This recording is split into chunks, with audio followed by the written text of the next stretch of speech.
First of all మీకు happy birthday. Thank you. So 87th year అంటే అసలు ఏం తింటారు, ఏం చేస్తారు? నేను ఏది వచ్చిన అనుకోవట్లేదండి. యంగ్ 18 అవర్స్ పనిచేస్తాను. Pure vegetarian. నేను బద్ధకం అనేది లేదు. సెక్సాలజీ పట్ల అవగాహన అనేది లేదు అనుకున్నప్పుడు అపోహలు కూడా అట్లాగే ఉన్నాయి కదా. చాలా మంది మగవాళ్ళు ఎప్పుడైతే వాళ్ళు దాంపత్య జీవితం పాల్గొంటారో చక్కగా ఉంటుంది. బోల్డ్ అన్ని యూట్యూబ్ ఛానల్స్ ఉన్నాయి, అవన్నీ అథెంటిక్ అంటారా? ఎదుటివాడు చెప్పాడని బ్లైండ్ గా వినొద్దు. అంటే సెక్స్ ఒక బూతు, నీచమైంది, నువ్వు దాని మీద మాట్లాడు. 218వ పుస్తకం వీటన్నిటిని మళ్ళీ అడ్రస్ చేస్తూ సరికొత్తగా వస్తుందా? అవునండి, సరికొత్తగా వస్తుంది. Comprehensive companion to sexology for all ages and genders అని పెట్టి రాశాను. సెక్స్లో ఎవరైతే పార్టిసిపేట్ చేస్తారో వాళ్ళకి జీవితం చాలా ఆరోగ్యకరంగా ఉంటుంది. సమయం విషయం సెక్స్ అంటున్నారు కదా.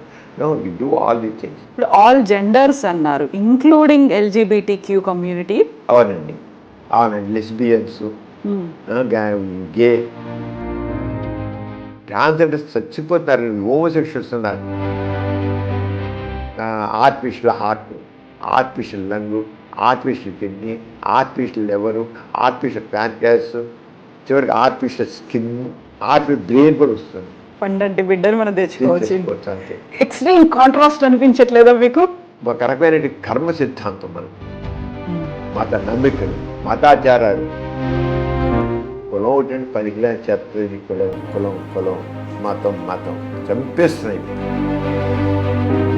నాగారికి మొత్తం 80 మంది. అంతే మేము ఏమంటామంటే కులరహిత మతరహిత వివాహాలు అంటాం. మాకేం కులం లేదు, మతం లేదు. నమస్తే, welcome to I Dream social spotlight with Kavitha.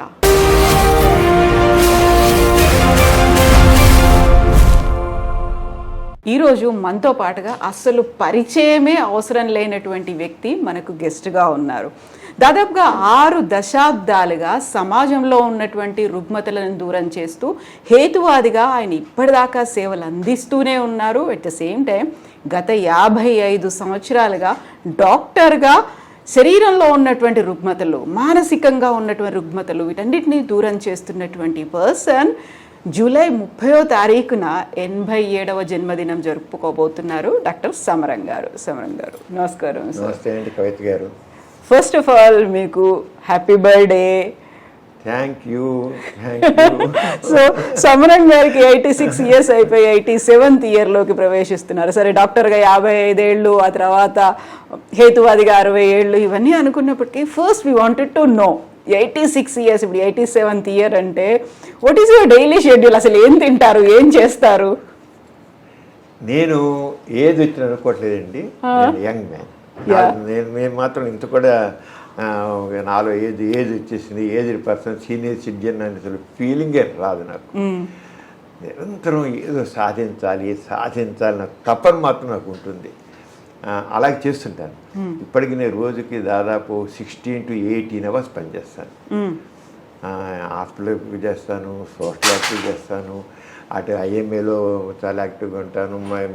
Red క్రాస్కి నేను చైర్మన్గా ఉన్నాను, NTR డిస్ట్రిక్ట్ చైర్మన్గా ఉన్నాను.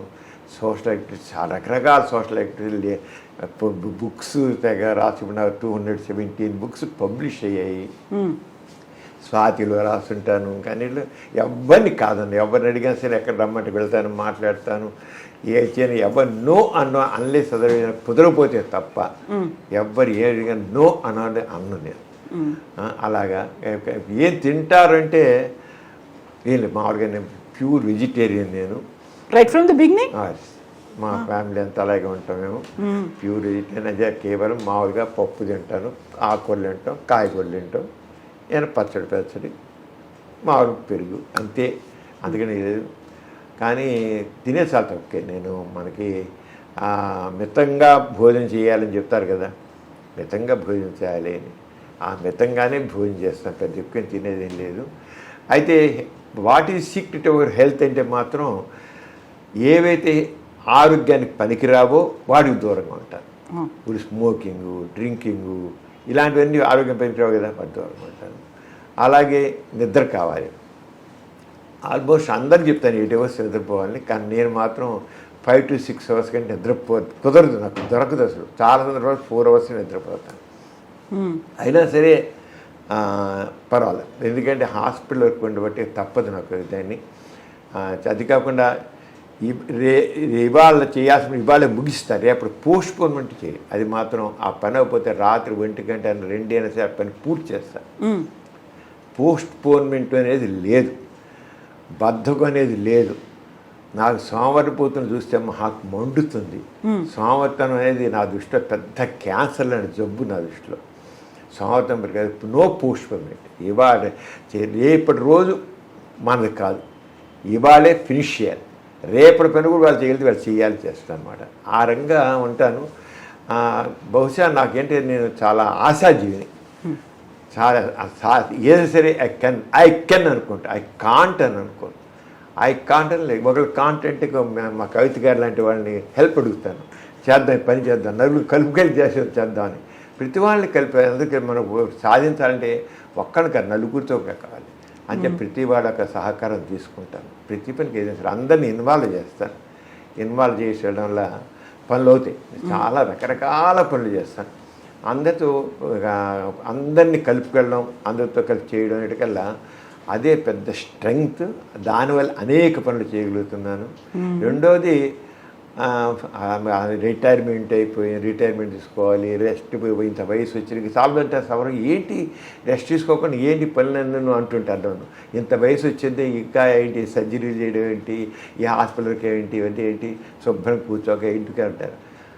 అసలు చేయకుండా ఉండలేను. నాకు అలా అంటే వర్కాలిక్స్ అంటారు సరంగా. నాకు ఖాళీగా ఉండడం అంటే ఎప్పుడైనా ఒక గంట ఖాళీగా ఉండాలంటే నాకు రెస్ట్లెస్ అయిపోతాను. ఖాళీ అనేది ఉండదు. ఖాళీ అని పెట్టుకొని ఆ టైంకి ఏదో ఒక పని చేస్తాను. కానీ ఖాళీగా వస్తే మాత్రం నేను చాలా రెస్ట్లెస్ అయిపోతాను, ఉండలేను. I do something. నా బ్రెయిన్ అలా పనిచేస్తూనే ఉంటుంది. అందువల్లే నా ఆరోగ్యం బాగుంది అనుకుంటున్నాను.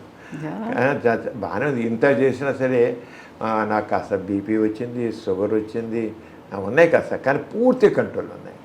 కంప్లీట్గా కంట్రోల్ పెట్టుకున్నాను. కంప్లీట్ వచ్చే కనబడే ఏజ్ ఏంటంటే ఏజ్కి రిలేటెడ్ అంటాం. ఏజ్ వచ్చిన కనుక ఆటోమేటిక్గా వస్తాయి. దానికి తగ్గట్టుగా నేను రోజు ఉదయం పూట మాత్రం నాకు వాకింగ్ చేసి దాకా వాకింగ్ చేసి వచ్చాను. వాకింగ్ చేస్తుంటే కాస్త నీ జాయింట్ పెయిన్స్ వల్లే కాస్త నీ జాయింట్ పెయిన్స్ వస్తే దాంట్లో మనకు కొద్దిగా కష్టం. నడుస్తుంటే నొప్పులు పుడతాయి, కాళ్ళ నొప్పులు పుడతాయి, మెట్లు ఎక్కుతుంటే నొప్పులు ఉన్నాయి. సో దాంతో కొద్దిగా యోగా చేద్దామని యోగా పెట్టుకుని మళ్ళీ యోగా కూడా చక్కగా ఉపయోగపడుతుంది. చాలా బాగుంది యోగా.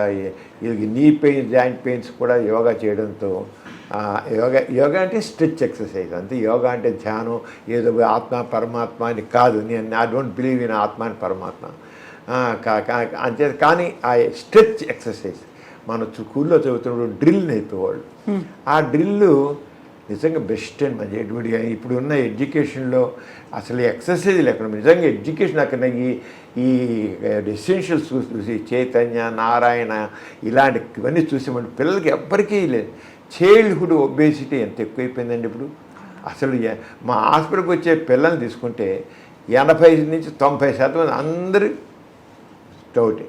అరే ఒక్కడికి ఎక్సర్సైజ్ లేదు, ఏమీ లేదు, ఎప్పుడు చదువు లేచిన దగ్గర నుంచి వాళ్ళకి ఉద్యోగం. ఇప్పుడు నేను ప్రాక్టీస్ పెట్టిన రోజుల్లో అసలు 50 ఏళ్ల క్రితం షుగర్ అన్నా బీపీ అన్నా ఒక 60 ఏళ్ళు దాటిన వాళ్ళ తర్వాత షుగర్ బీపీ అనుకోండి. ఇప్పుడు 20 ఏళ్ళ వాళ్ళకే షుగర్ బీపీలు ఉంటున్నాయండి. కాదంటే నో ఫిజికల్ ఎక్సర్సైజ్, స్ట్రెస్ ఒకటి, టూ మచ్ స్ట్రెస్. చిన్న పిల్లలు కూడా స్ట్రెస్ అనే, అసలు ఎల్కేజీ వరకు స్ట్రెస్ అనే, 1 తరగతి కూడా స్ట్రెస్ అనే. ఆ పాఠాలు రాసుకోవాలి, చేయాలి, హోంవర్క్, అసలు ప్రతి చదువు మళ్ళీ స్ట్రెస్తో మళ్ళీ అయిపోతుంది. వాటి ఈ ఎడ్యుకేషన్ సిస్టమ్ మారి తీరాలండి. చాలా భయంకరమైన ఎడ్యుకేషన్ సిస్టమ్ ఇది మాత్రం పనికిరా. ఎందుకు ఊరికే మార్కులు ర్యాంకులు తప్ప మనిషిని వాడి వ్యక్తిత్వ వికాసం మాత్రం ఉండట్లేదు. అంటే నా ఆరోగ్యం బాగుందంటే కారణం అంటే ఆ స్ట్రెస్కి దూరంగా ఉంటాను, ప్రశాంతంగా ఉంటాయి. ఎంత పని చేసేసరి మనసు ప్రశాంతం వస్తుంది. ఒకేసారి 4 పనులు చేయాలంటే ఏకకాలంలో చేయాలంటే అది ఫినిష్ చేయాలి, టైం బౌండ్. ఆ ఫినిష్ చేయాలంటే ఆ స్ట్రెస్ టెంపరీ వస్తుంది, రాకుండా ఎవడు ఉండడు. స్ట్రెస్ లేని మనం పని చేయలేం. మనం స్ట్రెస్ ఉంటేనే ఈ టైం ఇవ్వాలంటేనే అవ్వాలంటేనే మా స్ట్రెస్ ఫీల్ అయితే పని చేస్తాం, లేకపోతే బద్దకం పోస్ట్ పోన్ చేస్తాం, అవ్వదు, ఇలా ఉంటుంది. పని చేయడం స్ట్రెస్ ఉండాల్సిందే, కానీ ఆ స్ట్రెస్ని కంటిన్యూ చేయకూడదు, కట్ చేయగలిగే సామర్థ్యం ఉండాలి. అవన్నీ ఆ స్కిల్స్ని డెవలప్ చేసుకున్నాను.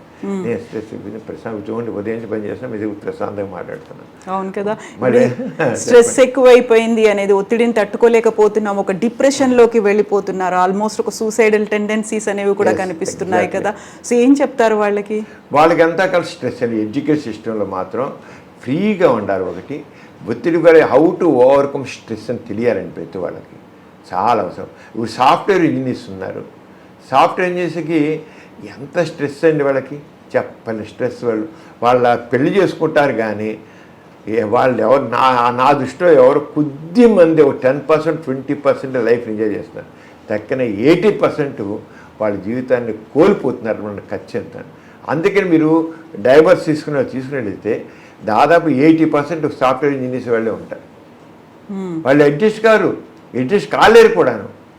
పైగా ఈగో కాంప్లెక్స్ కావాల్సింది, ఈగో కాంప్లెక్సెస్. ఒకళ్ళు ఈగోని మాత్రం ఇప్పుడు ఎంత ఉందంటే మనుషుల్లో, ఇంత అంత కాదు, నేను ఎందుకు మాట్లాడాలి, నేను ఎందుకు ఇవ్వాలి అంత, ప్రతి వాళ్ళు నేను నేను నేను తప్ప మనం అనేది బుయ్యం లేదు, అయ్యే ఉంది.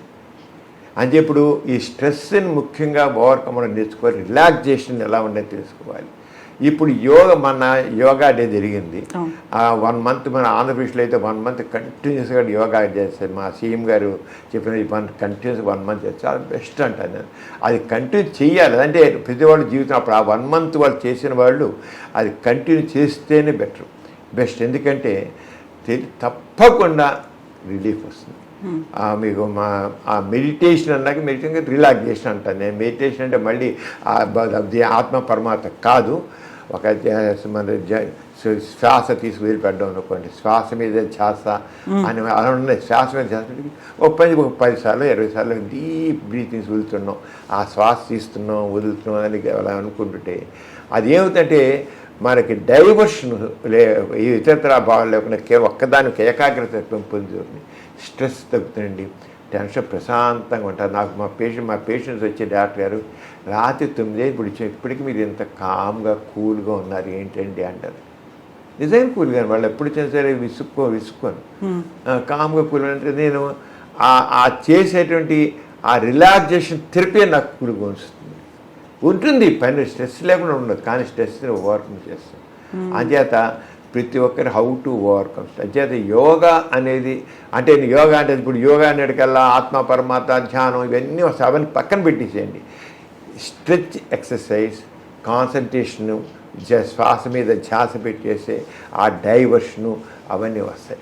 అంటే ఈ లైఫ్ స్కిల్స్ కావాలండి మనకి. లైఫ్ స్కిల్స్లో ఇప్పుడు జరుగుతుందంటే మనకు తక్కినన్నీ చదువుతున్నాము, మన గురించి మనం చదవట్లేదు. అది పెద్ద ల్యాకింగ్ ఎడ్యుకేషన్లో మన గురించి. ఇప్పుడు అదే మీకు సెక్షువల్ ప్రాబ్లమ్స్ ఉంటున్నాయి. ఎందుకు సెక్షువల్ మనం బాట్ని చదువుతాం, జుబాలు చదువుతాం, ర్యాబిట్స్ గురించి, ఎర్త్వామ్స్ గురించి, వాటి గురించి, కాక్రోచ్ల గురించి చదువుతాం, కానీ వాటిని జంతువులన్నిటి గురించి చదువుతాం, కానీ మన గురించి మనం చదువుతాం, మనకి జీరో. ఎంత పిల్లలు ఎలా పుడతారో కూడా తెలియని మనుషులు ఇప్పటికీ ఎలాల్సిన బాయ్స్ అండ్ గర్ల్స్ ఉన్నారు. ఎలా పిల్లలు పుడతారు అని తెలియదు. అసలు అంత ఇదిగా ఇగ్నోర్ చేసి ఏంటి పని. అంచేత మన గురించి మనకి తెలుసుకోవాలి. వాళ్ళు మామూలుగా ఫిలాసఫీ స్పిరిచువాలిటీలో నీ గురించి నువ్వు తెలుసుకో అంటారు. తెలుసుకోవడం కాదు మనకి, అది అనవసరం.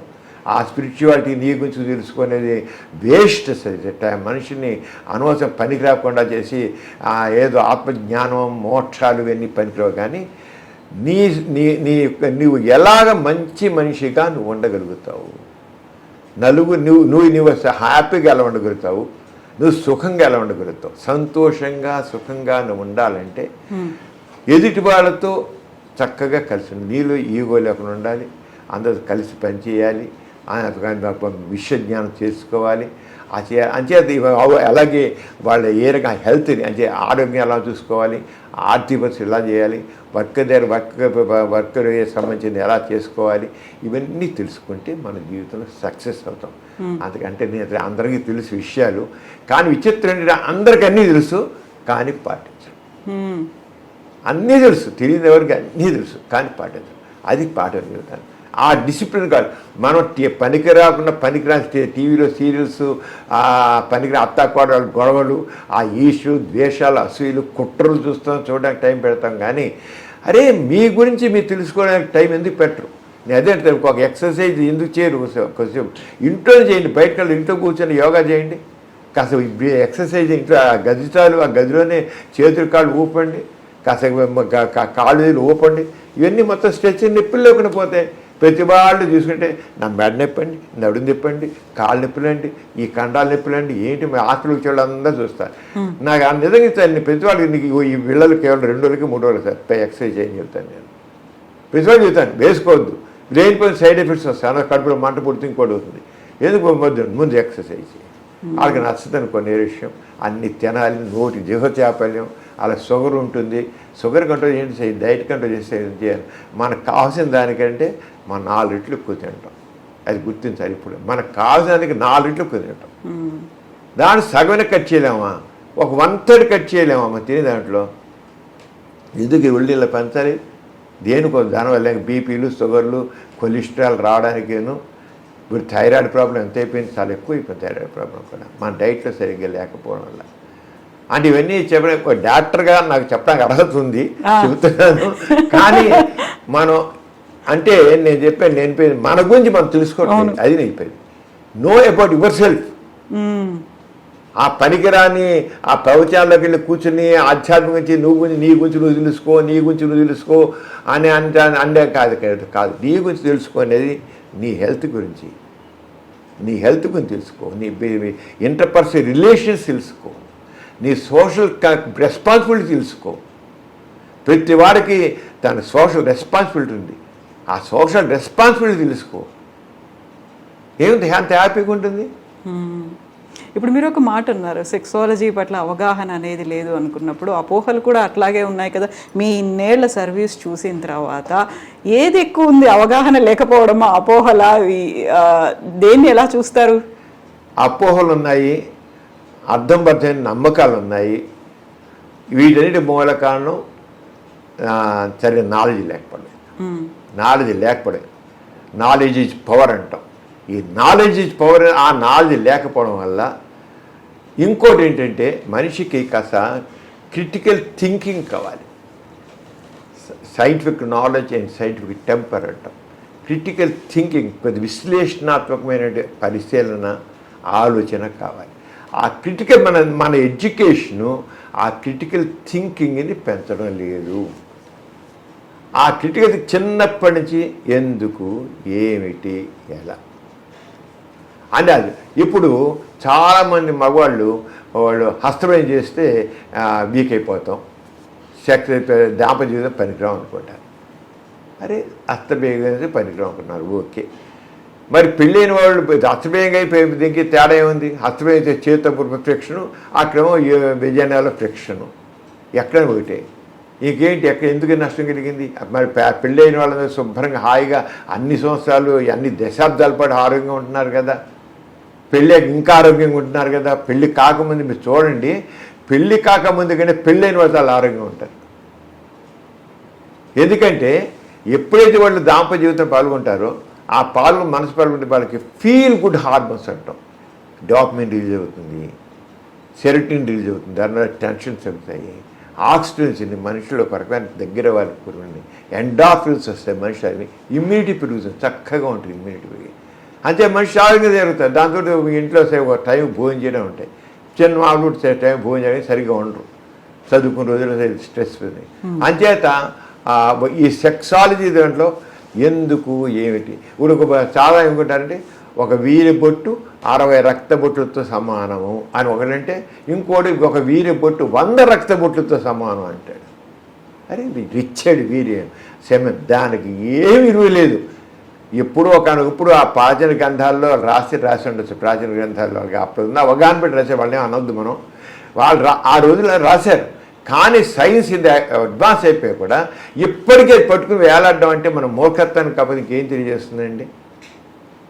దా సైంటిఫిక్ థింకింగ్ నిజమేనా? 100 రక్త బొట్లతో సమానం లేదు, 100 రక్త బొట్ల కోసం ఒక వీరి బొట్టు తయారవుతుంటే ఇంకా పైగా ఏం చెప్తారు వాళ్ళు, మన తిన్న ఆహారం అతి సారవంతమైన ఆహారం వీర్యం కింద మారుతుందంట. అది సైంటిఫిక్ మన వీర్యం ఎలా తయారవుతుంది ఒకటి అనుకోండి. వీర్యం ఎక్కడ టెస్టికల్స్ నుంచి స్పెరోడోజోవా తయారవుతుంది. ఇక శుక్రకోశాలను ప్రోస్టేట్ నుంచి ద్రవం తయారవుతుంది. ఆ ద్రవం కూడా పర్పస్ ఏంటి, శుక్రకోశాల ద్రవము వీరికణాలు వచ్చే స్టోర్ అయితే అది సర్వే అవ్వడానికి కాస్త ఫుడ్ లాగా సప్లై చేస్తుంది. ప్రోస్టేట్ ద్రవం బయట నెట్టడానికి ఆర్గనైజ్ నెట్టి విజయనాలో కాస్త 2-3 రోజులు స్టోర్ విజయనాలో కానీ యూట్రస్లో కానీ ఉండడం కోసం అది ఉపయోగపడుతుంది. ఆల్కలైన్ నేచర్లో ఉండి చేస్తుంది అన్నమాట. అలాగే ఉంటే అంతే, దానికి ఏం లేదు. ఏమిటి అసలు వీరు అంటే ఏమిటి, వీరి కణాలంటే ఏమిటి, అసలు వీరి ద్రవంలో ఏముంటుందని అసలు అనలైజ్ చేస్తాడా?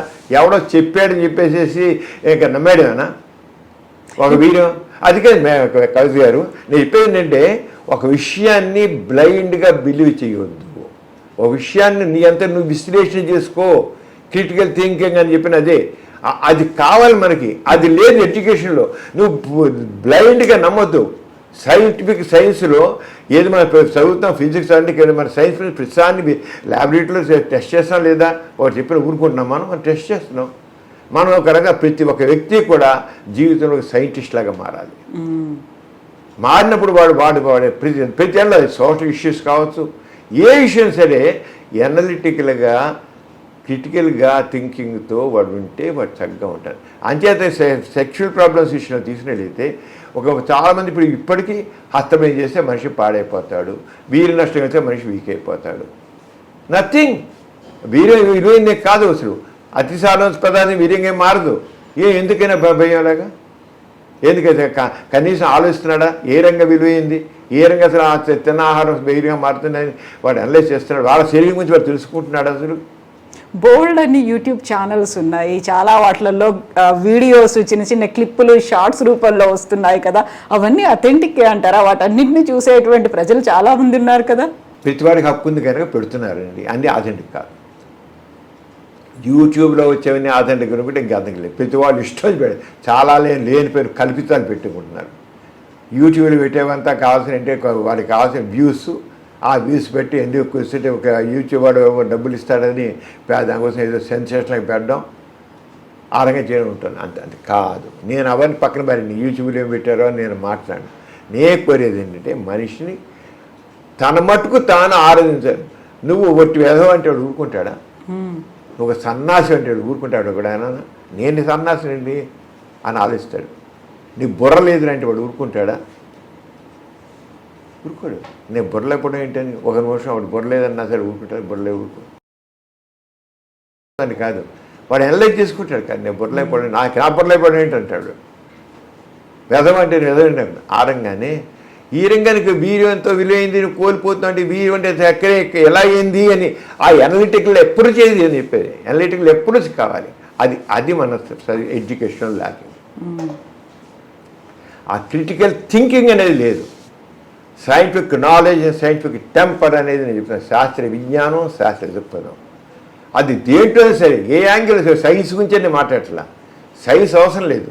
పాలిటిక్స్ గురించి కావచ్చు, సోషల్ సైన్స్ కావచ్చు, ఆర్ట్స్ కావచ్చు, ఏం సరే ఎదుటివాడు చెప్పాడని బ్లైండ్గా వినొద్దు. నీ మట్టుకు నీకు ఫ్రీ థింకింగ్, వాడికి freedom is the thought, freedom of speak. మన కాన్స్టిట్యూషన్ ప్రకారం ఫ్రీడమ్ ఆఫ్ ఎక్స్ప్రెషన్ అని ఉంది కదా, ఫ్రీడమ్ ఆఫ్ ఎక్స్ప్రెషన్ ఉంది. ఫ్రీడమ్ ఆరంగానే freedom of thought, freedom of expression ఆరంగానే ఆలోచించు.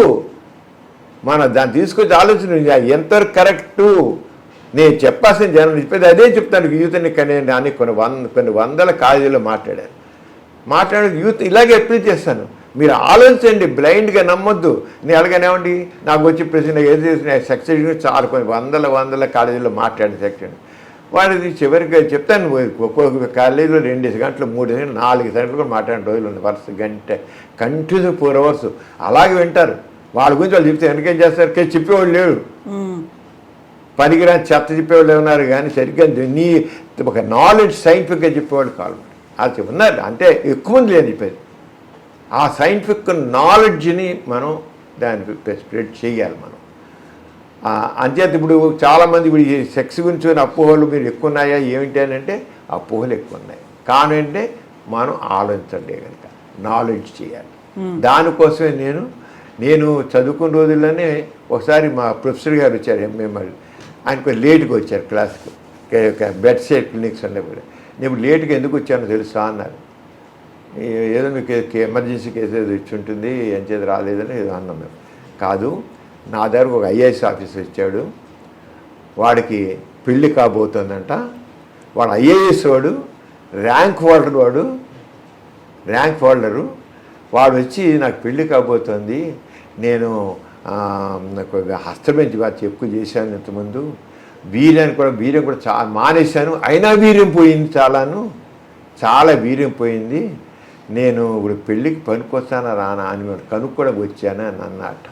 ఆ ప్రొఫెసర్ అన్నాడు అని చెప్పి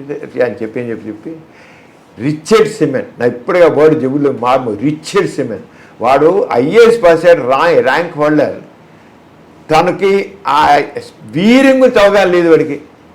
వాడు ఐఏఎస్ఎల్ ర్యాంక్ హోల్డరు, వీర్యం ఏంటి ఏముంది దాంట్లోనూ కనీసం ఆలోచించాడా, ఎందుకు వాడికి ఐఏఎస్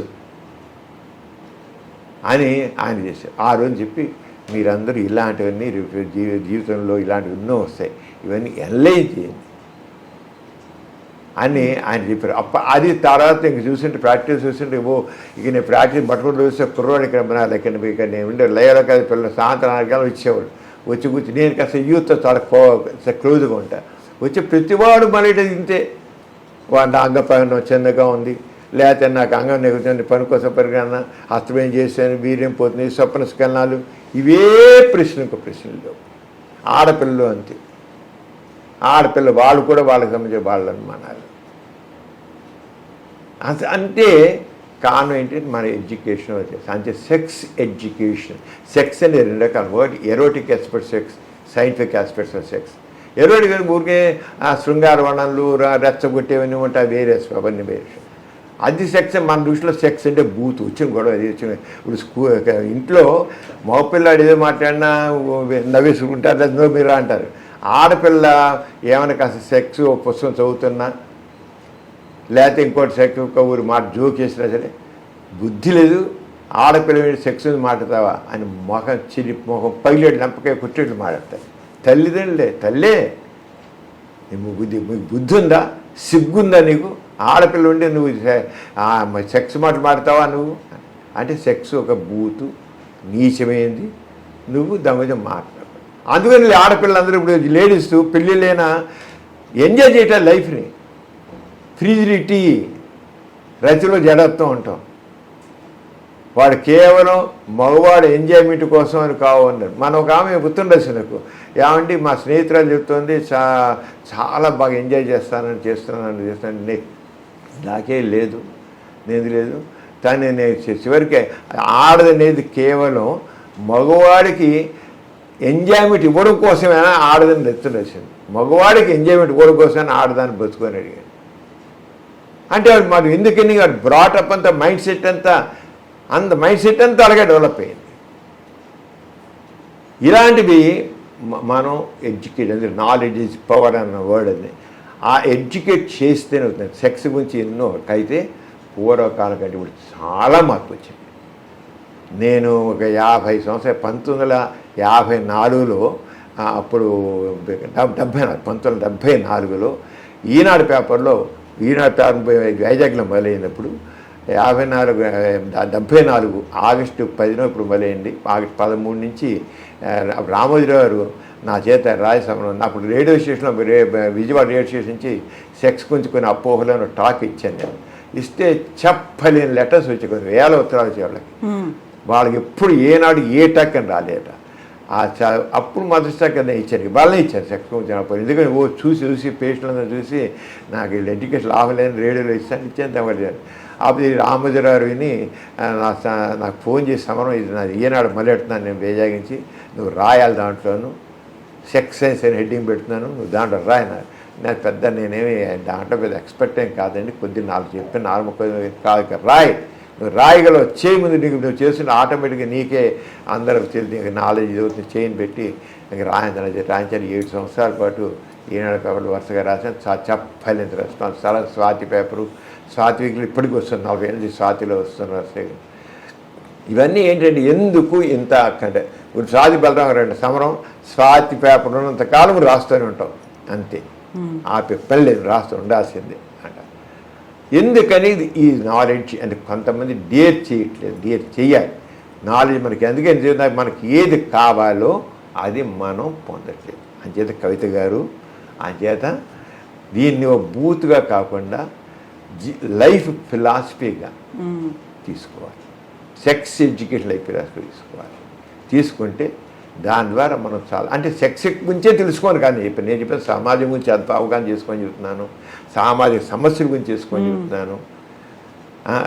అంటే జీవితానికి సంబంధించిన ఒక విషయం నాకు మాత్రం ఇది వన్ ఆఫ్ ది చాలా ఇంపార్టెంట్ ఆస్పెక్ట్ కనుక ఇంపార్టెంట్ ఆస్పెక్ట్ని తెలుసుకోవాలని అది దాని మీద చాలా పుస్తకాలు రాశాను, రాస్తున్నా కానీ రేపు ఇంగ్లీష్లో కూడా పుస్తకం రాస్తున్నాను. 218వ పుస్తకం. వీటన్నిటినీ మళ్ళీ అడ్రస్ చేస్తూ సరికొత్తగా వస్తుందా? అవునండి, సరికొత్తగా వస్తుంది. నిజంగాను తెలుగులో రాసిన అన్నింటికంటే కూడా వస్తుంది. నాకు మాత్రం సంపూర్ణంగా నేను 280 పేజీలతో ఇంత పుస్తకం. అది చాలా క్లుప్తంగానే, అన్ని క్లుప్తంగానే, ఏ డౌట్ అంటే ఆ డౌట్ అండి ఇంగ్లీష్లో రాస్తాయి. ఇది మాత్రం comprehensive companion to sexology for all ages and genders అని పెట్టి రాశాను.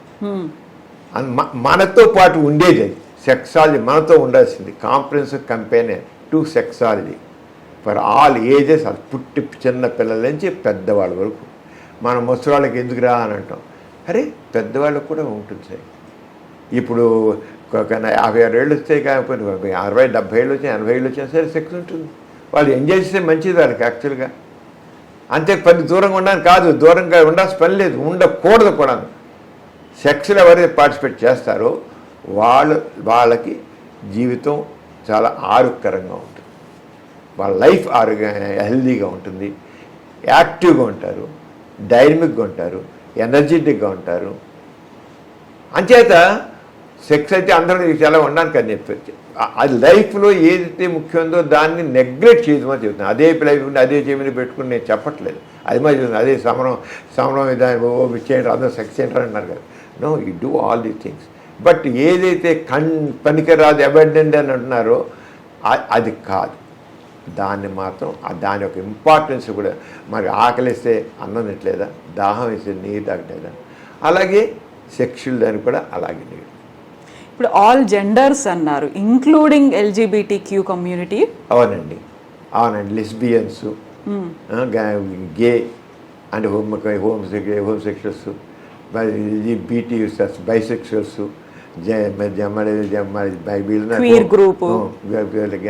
మొత్తం ట్రాన్స్జెండర్స్, వీళ్ళందరూ ఇంకా ఏసెక్షువల్స్ ఉన్నారు. కొంతమంది ఉన్నారు వాళ్ళకి సెక్సే ఉండదు, వాళ్ళకి కానీ ప్రాబ్లమ్స్ తెలియకుండా వాళ్ళకి సెక్స్ లేదు, వాళ్ళు సరిగ్గా వాళ్ళకి నో ఫీలింగ్స్ ఎట్ ఆల్. వాళ్ళు చాలా క్లోజ్గా ఉంటారు, పెళ్ళిళ్ళు కూడా చేసుకుంటారు. మగవాడు చెడుగా ఆడవాళ్ళే ఉన్నారు, మగవాళ్ళు ఉన్నారు. టచ్ చేయకంటారు, అది మాత్రం ముట్టుకో. చాలా ఫ్రెండ్లీగా ఉంటారు, నన్ను మాత్రం టచ్ చేయి. ఏసెక్షువల్స్ అంటాం. చాలా కొద్దిగా ఉంటారు, ఎక్కువ మంది లేరు కానీ ఉన్నారు.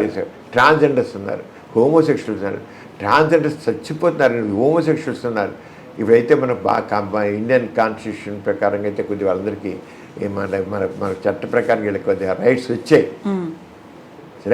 తప్పలేదు. మనకు అన్నీ జెనెటిక్గా వచ్చే డిఫెక్ట్స్, జెనెటిక్ వచ్చి యాక్సెప్ట్ చేయాలి. అదే చెప్తారు. మనకు కొంత ట్రాన్స్జెండర్స్ ఉంటారు, వాళ్ళు కలవలేరు, వాళ్ళు హిజ్రాస్ లాగా మారిపోవాలని అనుకుంటారు. ఏంటండి మా ఇంట్లో లేదు, వంట లేదు, ఎట్లా అని అంటే వాళ్ళు చెప్పమంటారు. మాకేం తెలుసండి, మాకు ఇలా పుట్టాడు, మేము ఇప్పుడు అమ్మాయిలాగా అవుతాను. అవనండి మేము తీసుకుంటాం, మా కడుపున పుట్టిన బిడ్డే కదా, వీళ్ళు యాక్సెప్ట్ చేయండి, చెప్పండి సమాజానికి కదా. ఎవరికి అది దమ్ము లేదు. వాళ్ళని చేత పోయి రోడ్డు కడుక్కుంటూ ఒక గ్రూప్గా ఉంటున్నారు. అది బొంబాయి వెళ్ళిపోతున్నారు, అయితే కలకట్టా వెళ్ళిపోతున్నారు, ఢిల్లీ వెళ్ళిపోతున్నారు. వాళ్ళు నేను ఎంతమంది చూసి ఇంజనీర్లు ఉన్నారు, బీటెక్ చేసిన వాళ్ళు ఉన్నారు, ట్రాన్స్జెండర్స్ ఇజ్రాయిల్ ఉన్నారు. ఒకళ్ళైతే లెక్చరర్స్గా ఉన్నవాళ్ళు చూస్తున్నారు. లెక్చరర్గా చేసి ఒక యూనివర్సిటీలో లెక్చరర్గా ఉన్నవాళ్ళు కూడా మానేసి వెళ్ళిపోయి బొంబాయిలో ట్రాన్స్జెండర్స్ గ్రూప్ వెళ్ళిపోయారు. చదువుకున్న వాళ్ళు, మెడిసిన్ చేస్తున్న వాళ్ళకి కూడా ట్రాన్స్జెండర్స్ వాళ్ళు చూశాను నేను. అది వచ్చి మాట్లాడతారు వీళ్ళు. ఎంతమంది రకరకాల ఎంఏ చేసి ఎంఎస్సి పోస్ట్ గ్రాడ్యుయేషన్ చేసి అలా చేసి జాబ్ చేస్తున్న వాళ్ళు ట్రాన్స్జెండర్ ఫీలింగ్స్ చచ్చిపోతున్నారు. వాళ్ళు సూసైడ్ చేసుకోవాలి, ఇంకేం లేదు నేను సూసైడ్ చేసుకుంటాను. కొన్ని సూసైడ్స్ అలాంటివి సొసైటీ యాక్సెప్ట్ చేయలేదు. కానీ మీరు ఎప్పుడైతే మనకి చట్టం కూడా ఇచ్చింది దాని ప్రకారం కొంతమందికి చాలా ధైర్యంగా మాట్లాడుతున్నారు. మేము హోమోసెక్షువల్స్ని, మేము ట్రాన్స్జెండర్స్ని, మేము గే ఇలా చెప్పేసుకున్నారు వాళ్ళు. అలా ఉంటేనే అలా రావాలి. వీళ్ళు చేసే తప్పు కాదండి అది. వాళ్ళు తప్పండి. ఇప్పుడు జైళ్ళలో ఉంటారు వాళ్ళు, అప్పుడు వాళ్ళ గారంగా సెక్స్ కోసం హోమోసెక్షువల్గా ఉంటారు. షిప్స్ మీద 6 నెలల పాటు ఉంటారు, అక్కడ అవుతారు. మళ్ళీ మామూలుగా అయిపోతారు. వాళ్ళందరూ బైసెక్షువల్గా ఉంటారు, ఇటు ఉంటారు అటు ఉంటారు. వాళ్ళు సైన్యంలో ఉంటారు, వాళ్ళు కూడా చాలామంది ఉన్నారు. సైన్యంలో ఎంతమంది హోమోసెక్షువల్స్ ఉంటారు. వాళ్ళు నీడ్ ప్రకారంగా అవుతున్నారు, సెక్స్ నీడ్ కింద అవుతున్నారు. నిజంగా కాదు, కానీ నిజంగా ఉన్నవాళ్ళు ఉన్నారు. వాళ్ళకి మాత్రం మనం తప్పకుండా ఆలోచించాలి, ఎందుకని తెలుసుకోవాలి. అదంతా జెనెటిక్ డిఫెక్ట్ మనం ఇంక జెనెటిక్ ఇంజనీరింగ్ వచ్చాక డెవలప్ అవుతుంది. జెనెటిక్ ఇంజనీరింగ్ డెవలప్ కాకపోతే అవుతుంది. అప్పుడు ఏ హార్మో ఏది జీన్ దానికి కారణం తెలిస్తే ఆ జీన్ తీసేయడం లేకపోతే ఇంకొకరిగా చేయడం జీన్ తీసే స్థితి కూడా రావచ్చు. జీన్ తీసి ఆ ఫీలింగ్స్ పోతాయి. ఇంకా జెనెటిక్ ఇంజనీరింగ్ అడ్వాన్స్ అయిపోయాక కావాలంటే జీన్ తీయించేసుకునే పరిస్థితి రావచ్చు. ఈ మధ్యన వెరీ రీసెంట్గా డిస్లెక్సియాకి చేసినట్టున్నారు కదా. అంచేత ఆ జీన్స్ ప్రకారం దొరుకుతాయి కనుక జీన్ తీసుకుని చాలా మనకి జైల్లో ఇరుక్కున్న వేల జీన్స్ ఉన్నాయి. మనకు తెలిసిన కొద్దిపాటి గురించే తెలుసుకోవాల్సిన చాలా ఉన్నాయి. ఏ జీన్ ఎందుకు ఎలా పనిచేసి తెలిసి దాన్ని బట్టి మనం చేసుకోవచ్చు అన్నమాట. అంచేత సైన్స్ చాలా డెవలప్ అవుతుంది, అడ్వాన్స్ అయిపోతుంది సైన్స్. అందులో జెనెటిక్ ఇంజనీరింగ్ అసలు ఏం చెప్పలేరు. 4 రోజులు అయ్యాక ఆర్టిఫిషియల్ ఊంబ్ వస్తుంది. ఇప్పుడు జపాన్లోను అక్కడ 2-3-4 కంట్రీల్లో ఆర్టిఫిషియల్ ఊంబ్ చేస్తున్నారు. తల్లి ఇక తన తన గర్భంలో బిడ్డని మోయిన అవసరం లేదు. ఒక ఎవరైనా ఎంప్లాయీ ఉంది, ఖాళీ పిల్లలకి ఒక బిడ్డతో ఎందుకు ఆపుకుంటున్నారు చాలామంది. వాళ్ళు దే కాంట్ ఎఫర్ట్, టైం పెట్టలేరు వాళ్ళు పిల్లలు పెంపగానే దానికి. ఏం చేస్తారు, ఇప్పుడు ఏం చేస్తారంటే ఆర్టిఫిషియల్ మీడియం చేస్తారు. ఇప్పుడు ఆల్రెడీ ఐవీఎఫ్ మేము చూస్తున్నాం. మగవాడిని ఒక వీరి కణం ఆడవాళ్ళకి ఎగ్గు తీసుకుని కలిపేసి బయటే పెంచి చివరికి ఆ యుట్రస్లో పెడుతున్నారు. అదే రేపు ఏం చేయబోతున్నారంటే ఇప్పుడు ఆర్టిఫిషియల్ రూమ్లో బయటే చేసి టెస్ట్ ట్యూబ్ బేబులను పెంచి తర్వాత ఆర్టిఫిషియల్ రూమ్లో పెట్టి ఇప్పుడు దానికి చాలా ఆర్టిఫిషియల్ రూమ్ చాలా డిజైన్ రకరకాల డిజైన్స్. మేము ఇప్పుడు ఇక అడ్వాన్స్డ్ హెల్త్ సైన్స్ ఎగ్జిబిషన్ ఒకటి పెట్టాను నేను అక్కడ మా దగ్గర. దాంట్లో ఈ ఆర్టిఫిషియల్ మూమెంట్ ఎలా పనిచేస్తుంది ఏంటి, దానికి ఏ రకంగా బ్లడ్ ఎలా సప్లై, ఆక్సిజన్ ఎలా సప్లై, యామినేట్ ఫ్లూయిడ్ ఎలా సప్లై, వేస్ట్ పార్ట్స్ ఎలా చేస్తుంది, బ్లడ్ ఎందుకు ఆ రకంగా పెట్టాను చెప్పలేదు. నేను తెలియాలి ఎటువంటి కొంతకాలం పోయాక మాకు ఏదైనా కావాలి బజార్లో వస్తువులు కొనుక్కలుగా artificial heart, artificial lung, artificial kidney, artificial liver, artificial pancreas, చివరికి ఆర్టిఫిషియల్ స్కిన్, ఆర్టిఫిషియల్ బ్రెయిన్ కూడా వస్తుంది. ఇప్పటికే బ్రెయిన్లో చిప్స్ పెట్టాలని ఒకటి వస్తుంది. కొన్ని డెమన్షియా లాగా వచ్చేస్తున్నారు కదా, బ్రెయిన్ పనిచేయడం మానేస్తే చిప్స్ పెట్టి బ్రెయిన్ యాక్టివేట్ చేయాలని, చిప్స్ లాగా చేయాలని చెప్పి ఆల్రెడీ ఆ ప్రయోగాలు జరుగుతున్నాయి. అది సక్సెస్ అయిపోతుంది, చిప్స్ సక్సెస్ అవుతుంది. కొంత అలాగే రకరకాల డిసీజ్ కూడా పెట్టాలని బ్రెయిన్లో పెట్టాలి. చిప్స్ పెట్టి ఆ బ్రెయిన్ యొక్క యాక్టివిటీని కంట్రోల్ చేయడం. ఇప్పుడు మందుల ద్వారా కంట్రోల్ చేస్తున్నాం, ఆ చిప్ పెట్టి కంట్రోల్ చేయడం.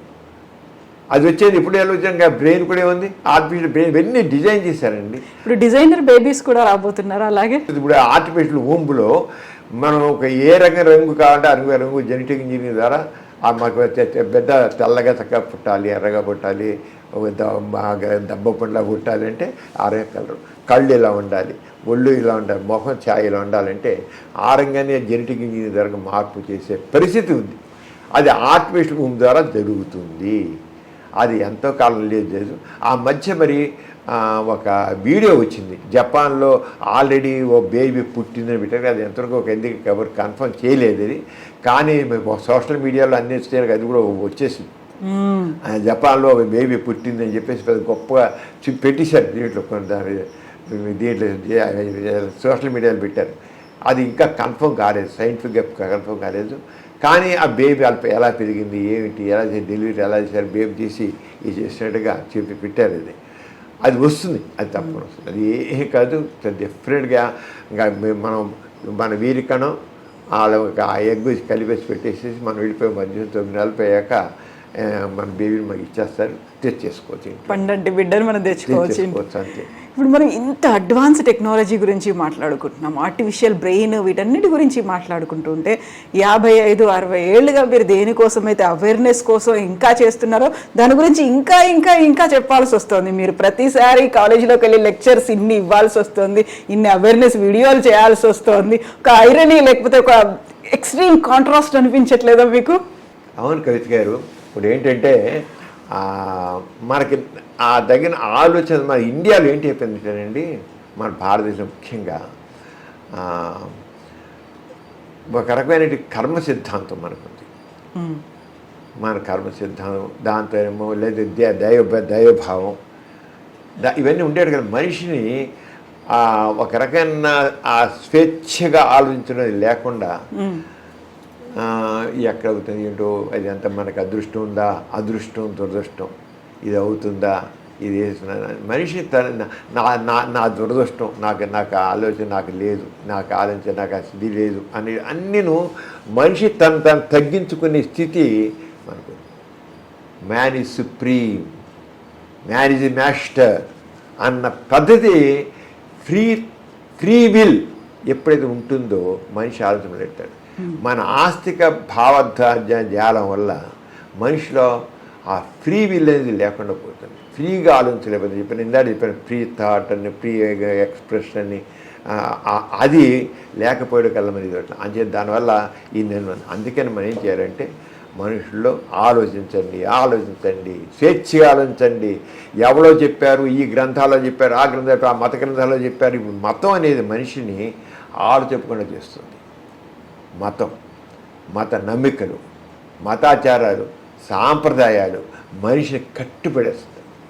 ఎప్పుడైతే మనిషి ఆ మత సంఖ్యలన్నీ తెంచుకొని బయటపడతాడో ఒక్కసారి స్వేచ్ఛావాయులు పిలుస్తాడు, చనిపోతాడు. కానీ మన సమాజంలో ఆ మత సంఖ్యలలో బంధించిపోయి, అర్థం పడుతున్న సాంప్రదాయమైన సంఖ్యలలో బంధింపడిపోయి మనిషి బందీ అయిపోయి ఉన్నాడు. అందువల్ల మనం అవ్వట్లేదు. అందుకని చెప్పాల్సి వస్తుంది.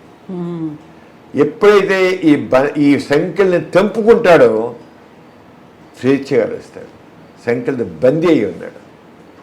జైల్లో ఉన్నవాడు ఆ జైల్లో నుండి విడిపోయినట్టుగా వీడు అలాగే ఆ భావాలతో మంది చేయలేదు.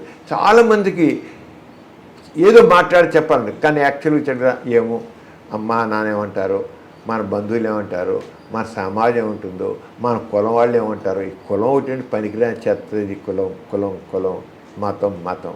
ఈ కులం మతం అనేది మనుషుల్ని అసలు ఎందుకు పనికిరావడం, మనుషులోని విషాదపు దాన్ని చంపేస్తున్నాయి.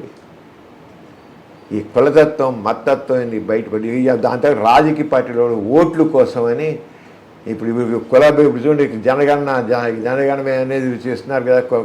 కుల ప్రకారంగా జనగణన చేయాలని, జనాభా సేకరణ అనేది కులం ప్రకారంగా జనగణన. ఇంకా కులం అనేది ఇంకా ఎక్కువ అవుతుంది.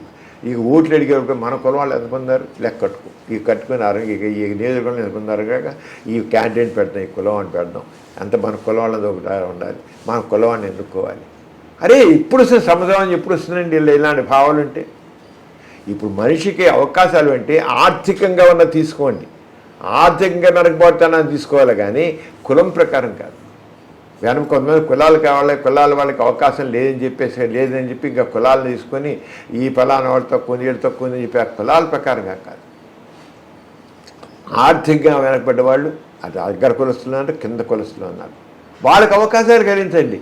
మన సంవత్సరం మీరు రష్యా కానీ, చైనా కానీ, ఇంకో దేశాలు కానీ, తక్కిన దేశాలు ఏ దేశాలైతే అడ్వాన్స్ అయ్యాయో చాలా దేశాలు, కొన్ని దేశాలు మనకంటే తర్వాత స్వాతంత్రం వచ్చాయి, కానీ వాళ్ళు చాలా అడ్వాన్స్ అయిపోయారు. వాళ్ళు మనకంటే అన్ని రకాలుగా అడ్వాన్స్ అయ్యారు. మనం ఎందుకు అవ్వలేదంటే మనకి కులం మతం అనే దాంట్లో ఉంది. మనం వాళ్ళు ఏంటంటే ఆర్థికంగా అవకాశాలు ఇచ్చారు, ఎవరికి ఆర్థిక అవకాశం తక్కువనే వాళ్ళందరికీ అవకాశం. ఈ కులం అనేది అడ్డుపాటు. ఇప్పుడు మీరు సెక్స్ రిలేటెడ్ లెటర్స్ రాస్తున్నారు, ఆర్టికల్స్ రాస్తున్నారు, మీకు సమస్యల కోసం మీ ఆన్సర్స్ కోసం ఇప్పటికి కూడా బోల్డంత మంది ఎదురు చూస్తున్నారు. ఆల్మోస్ట్ 5 దశాబ్దాలుగా అంటే 50 ఏళ్లకు పైగా మీరు నిరంతరం రాస్తూనే ఉన్నారు. ఇప్పటికీ మీకు 87 years వచ్చినప్పుడు కూడా you are still educating them. ఏమనిపిస్తుంది ఈ విషయంలో మీకు?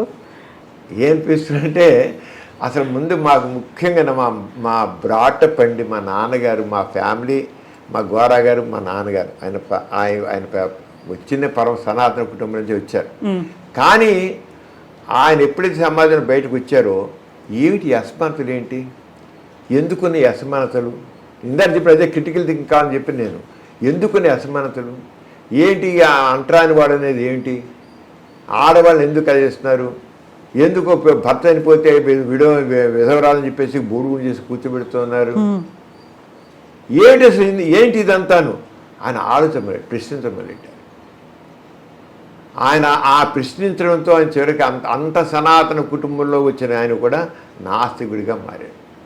నాస్తికుడు నో, ఇవన్నీ తప్పు అంటే మా దైవ కేంద్రమైన ఆస్తికత్వం మనిషిని బందీ చేస్తుంది. వాడు ఫ్రీగా నాస్తిక హ్యూమన్ సెంటర్డ్ ఫిలాసఫీ కాదు మనకి అని చెప్పి నాస్తికత్వం తీసుకుని ఆ రంగా నాన్నగారు డెవలప్ చేసి అదే భావజాలం అందరికి, మా నాన్నగారి మొత్తం మా నాన్నగారు 9 పిల్లలు, మేము మా తమ్మండు, మేము అలాగే ఉన్నాం. అందరం మనవులు మునిమన, మా నాన్నగారికి మొత్తం 80 మంది మనవులు మునిమనలు ఉన్నారు. అందరూ కూడా ఇదే రంగా మా మ్యారేజ్ అన్నీ కూడా రకరకాల అందరూ అన్ని కులాల్లో అన్ని మతాల్లో అంటే మేము ఏమంటాం అంటే కులరహిత మతరహిత వివాహాలు అంటాం. మాకే కులం లేదు, మతం లేదు, వీఆర్ హ్యూమన్స్, దట్స్ ఆల్. ప్రతి వ్యక్తి కూడా ఫ్రీగా ఆలోచించాలి, సంఘ దృష్టి ఉండాలి, వ్యక్తిత్వంతో ఉండాలి, వ్యక్తి గౌరవం ఇవ్వాలి. నాకే గౌరవం కనుక్కుంటున్నాను, మీకు అదే గౌరవం కావాలి. నాకే కదా గౌరవం, మీకు కూడా సేమ్ గౌరవం కావాలి, సేమ్ రెస్పెక్ట్ మీకు కూడా కావాలి. ఆ రంగ భావజాలంతో మీ అందరం ఇదిగో చేత ఇప్పటికీ అలాంటివి ఉంది. అలా ఇంకా వస్తుంది. రాబోయే యుగం నాస్తికత్వాన్ని అంటే మానవత్వానికి విలువ ఇచ్చేది, మానవవాదానికి విలువ ఇచ్చేది. అంతే, అది వస్తే రేపు అవ్వదు. ఇప్పుడు మీరు చాలామంది మన మధ్య జనాభా లెక్కలు తీసుకుంటే ప్రపంచవ్యాప్తంగా తీసుకుంటే 24% మంది మాకే కులం మాకేం మతం లేదు, మాకు దేవుళ్ళ నమ్మకం లేదని ఇచ్చారు 24% మంది. కానీ తక్కిన వాళ్ళు చెప్పలేదు అంటే వాళ్ళు తటస్థులు పడతారు. ఇప్పుడు మన భారతదేశంలో చాలామంది మీరు దగ్గర చాలా ఫ్రీగా ఉంటారు. వాళ్ళు మా పేరుకి చెప్పుకుంటారు, ఎందుకు లేదు నా పలానా మతం లేండి, మాది పలానా కులం లేండి మా అని చెప్తారు. కానీ యాక్చువల్గా మనం వెళ్ళి మాట్లాడితే ఏంటండి వీరికి పిల్లలు, ఏంటండి అర్థం లేని ఆచారాలు, ఏంటండి అంత గతిలేక ఆచరిస్తున్నామండి అంటుంటారు. గతిలేక ఆచరిస్తున్నామండి ఇవన్నీ, ఏంటండి సాంప్రదాయాలు, ఏంటండి ఇవన్నీ అంటారు. ఎప్పుడైతే లిబరేట్ అయ్యేవాళ్ళు కొంతమంది గట్టిగా తయారవుతారో ఆటోమేటిక్గా వాళ్ళు కూడా అది రాబోయే మార్పు మాత్రం తప్పదు, వచ్చి తీరుతుంది. అంతే, కొంతమంది పిల్లి మెడలో గంట వరకు కడతారన్నట్లుగా who bells the cat first, అంతే మొదట కట్టేది ఎవరు మనకు అర్థం. ఇప్పుడు 9 మంది పిల్లలు గోరా గారికి, లవణం, సమరం, విజయం, నైతికం, తర్వాత 9వ మీ చెల్లి పేరు నౌ. అలా పెట్టడానికి వెనకాల ఉంది ఏంటి అసలు? ఏంటంటే మా నాన్నగారి పేరు గోపరాజు రామచంద్రరావు, అంటే దాన్ని బట్టి హిందూ అని తెలిసిపోతుంది. అంచేత నాన్నగారు సరే హిందూ అని చేసి కులం కూడా చూస్తున్నారు, పలానా గోపరాజు వారా, పలానా కులం వాళ్ళు అని. అంచేత తీసి గోపరాజులో గో తీసుకున్నారు, రామచంద్రరావు రాసి గోరా అని రిజిస్టర్ గోపరాజు రామచంద్రరావు అంటే గోరా అని చేశారు.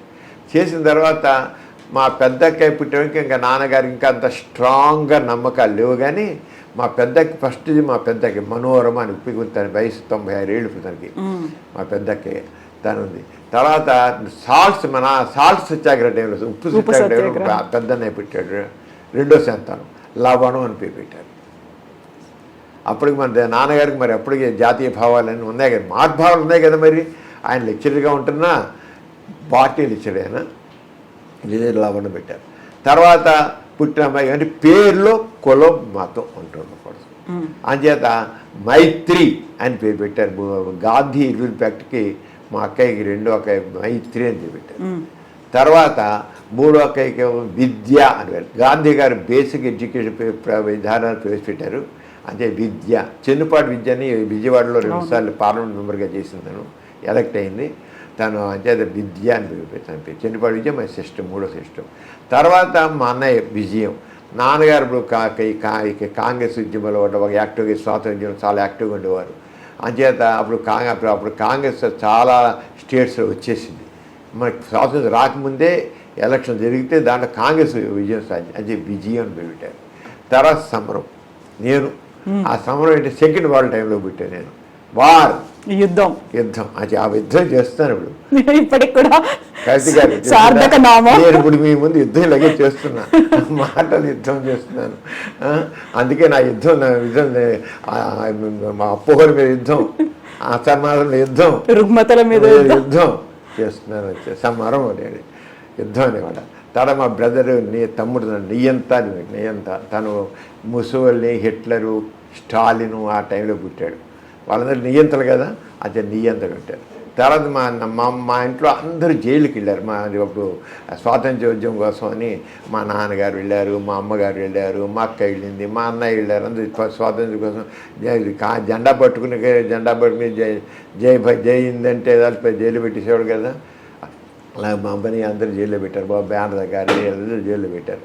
ఆ జైలు పెడితే అప్పుడు మా అమ్మ జైల్లో ఉన్నప్పుడు ప్రెగ్నెంట్. జైల్లోనే మా కడుపులో మా చెల్లెలు జైలు బయట రాగానే 6 రోజుల్లోనే పుట్టేసింది. దానికి మారు అని పెట్టారు. స్వాతంత్రం వచ్చే ముందు పుట్టింది, స్వాతంత్రం వస్తుంది ఆల్మోస్ట్ డిసైడ్ అయిపోయింది, మన దేశం లిబరేట్ అయిపోతుంది. అదే మార్పుకి మారు అని పెట్టారు. తర్వాత స్వాతంత్రం వచ్చేసిన తర్వాత మా చెల్లెలు పుట్టింది. చెల్లెలు పుడితే 9వ సంతానం. అంటే నాన్నగారు నవ్ అని పెట్టారు. నవ్ అనేది అన్ని రకాలు చెప్తారు. నవ్ అంటే హిందీలో నవ్ అంటే 9, హిందీలో నవ్వు. అదే నవ్ అని NOW అయినట్లయితే నవ్ స్వాతంత్రం వచ్చే మనం ఏంటి, మనకు ఇప్పుడు కర్తవ్యం ఏంటి, మనం ఇంత పోరాటాలు చేసాం దేశం కోసం, ఇంత స్వాతంత్ర్యం కోసం చేసాం. ఇప్పుడు మనం ఏం చేద్దాం, ఎలా చేద్దాం, మన దేశాన్ని ఎలా చేద్దాం అనేది దాంట్లో చేద్దామని ఆ రంగా. అలాగే పిల్లలు, మనవల పేర్లు అన్ని రకాల, మా దగ్గర అన్ని రకాల మహమ్మదన్ పేర్లు ఉన్నాయి, రకరకాలుగా అన్ని రకాలుగా ఉన్నాయి. అన్ని ఎలక్షన్ టైంలో పుడితే చునావని, సూయిజ్ వారు ఇప్పుడు పుట్టే సూయిజ్ అని, అలాగే మంత్రి నాన్నగారేమో మంత్రులు ఆడంబరాలు వెన్నాడాలి, ప్రజలతో ఉండాలి. అంతకి ఇప్పుడు మంత్రులు చూడండి ఎంత ఆడంబరాలు, ఎందుకు చెప్పండి, వాళ్ళు ప్రజాప్రతినిధులు వాళ్ళు ఎంత ఆడంబరం అంటే అంత మంత్రులకు ఆడంబరాలు పనికిరావు. వాళ్ళకి ఎంత డాబు తప్ప పనికిరాదు. అందరూ సేవకులు, మంత్రి హమారా నౌకర్ హే, మంత్రులు మన నౌకర్లు, ప్రజలు యజమానులు అని చెప్పి నాన్నగారు చాలా చేశారు. ఏంటి ప్రజలు by the people, for the people, of the people democracy అంటే. కానీ డెమోక్రసీలో ప్రజలేమో సేవకులు అయిపోయారు, మంత్రులందరూ యజమానులే కూర్చున్నారు.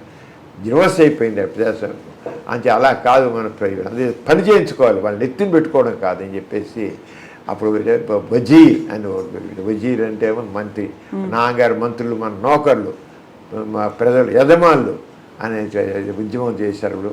అంటే రకరకాల ఇలా ఎన్ని మొత్తం 80 పేర్లు ఏదో ఒక ఇన్సిడెంట్తో, ఒక అర్థంతో అలా పెట్టారు. అని చునావ్ అంటే ఎలక్షన్ టైంలో చునావ్ అని ఇలా రకరకాల ప్రతి వాళ్ళకి అలాగా రకరకాల పేర్లతో పెట్టడం జరిగింది. అది ఇప్పటికీ కూడా మీకు లెటర్లు రాసేవాళ్ళు ఉంటారు, పర్సనల్గా వచ్చి మాట్లాడడానికి మొహమాటాలు ఉంటాయి, ఏదో కట్టుబాట్లు ఉంటాయి, వెళ్ళి మాట్లాడితే ఏమనుకుంటారో చుట్టుపక్కల ఉన్నటువంటి జనాలు అనుకుంటారు.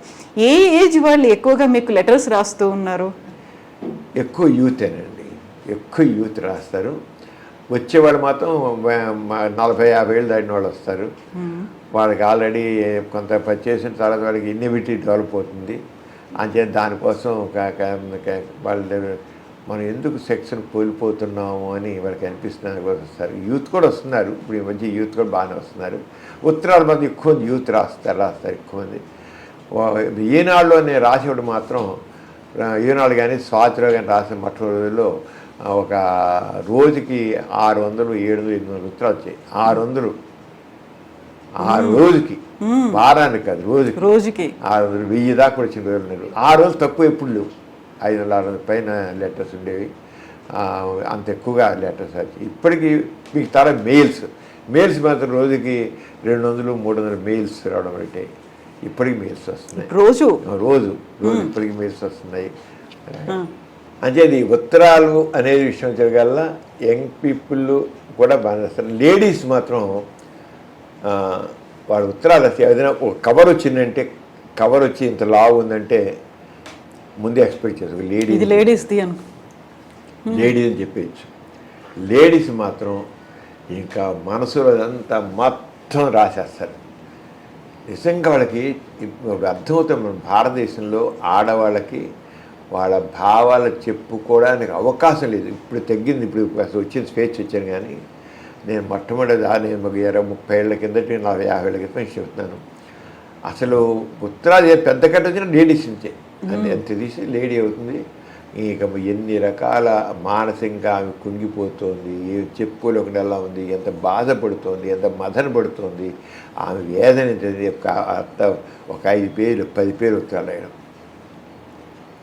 ఎలా చెప్పాలో నాకు తెలియట్లేదు. నాకు how to express my agony. Husband కూడా చెప్పాడు, ఇంట్లో కూడా చెప్పాడు, వినేవాళ్ళు లేరు, ఏం లేదు, నేను బాధపడుతున్నాను, నాకు ఇంత ఇదిగా ఉంది అని. ఇప్పటికీ కొన్ని లేడీస్ వస్తారు మాట్లాడితే మాత్రం. మగవాడు సరిగ్గా చెప్పడండి. మగవాడు ఎప్పుడు కూడా తనకు వచ్చిన ప్రాబ్లం చల్లగా వచ్చి ముంచదలుచుకుని అంటారు రంగా వచ్చేది స్పష్టంగా చెప్పడం మగవాడు. ఆడవాళ్ళు మాత్రం వచ్చారు స్పష్టంగా, ఎంత క్లియర్ చెప్పాలి స్పష్టంగా చెప్పేస్తారు, ఎక్కడ దాచుకోకుండా. చాలామంది లేడీస్ వాళ్ళ ప్రాబ్లమ్స్ అన్నీ కూడా వాళ్ళు ఒకటి ఏంటంటే భర్తకి చాలామంది శీకరస్కలం అయిపోయి త్వరగా ఒక 6 నిమిషంలో 2 నిమిషంలో వీర్యం పడిపోతుంది. దాంట్లో చనిపోతే పక్కదే పడుకుంటాడు. ఈవిడికి అప్పుడు మూడు వస్తుంది. ఆ మూడు వచ్చి చాలా రెస్ట్లెస్ అయిపోతుంది. రెస్ట్లెస్ అయిపోయి ఇంకా నిద్రపోలేదు. నిద్రపోయి మన్నాడంతా చాలా జల్లుగా తయారవుతుంది. ఏం చేయాలి నాకు తెలియదు అంటుంది.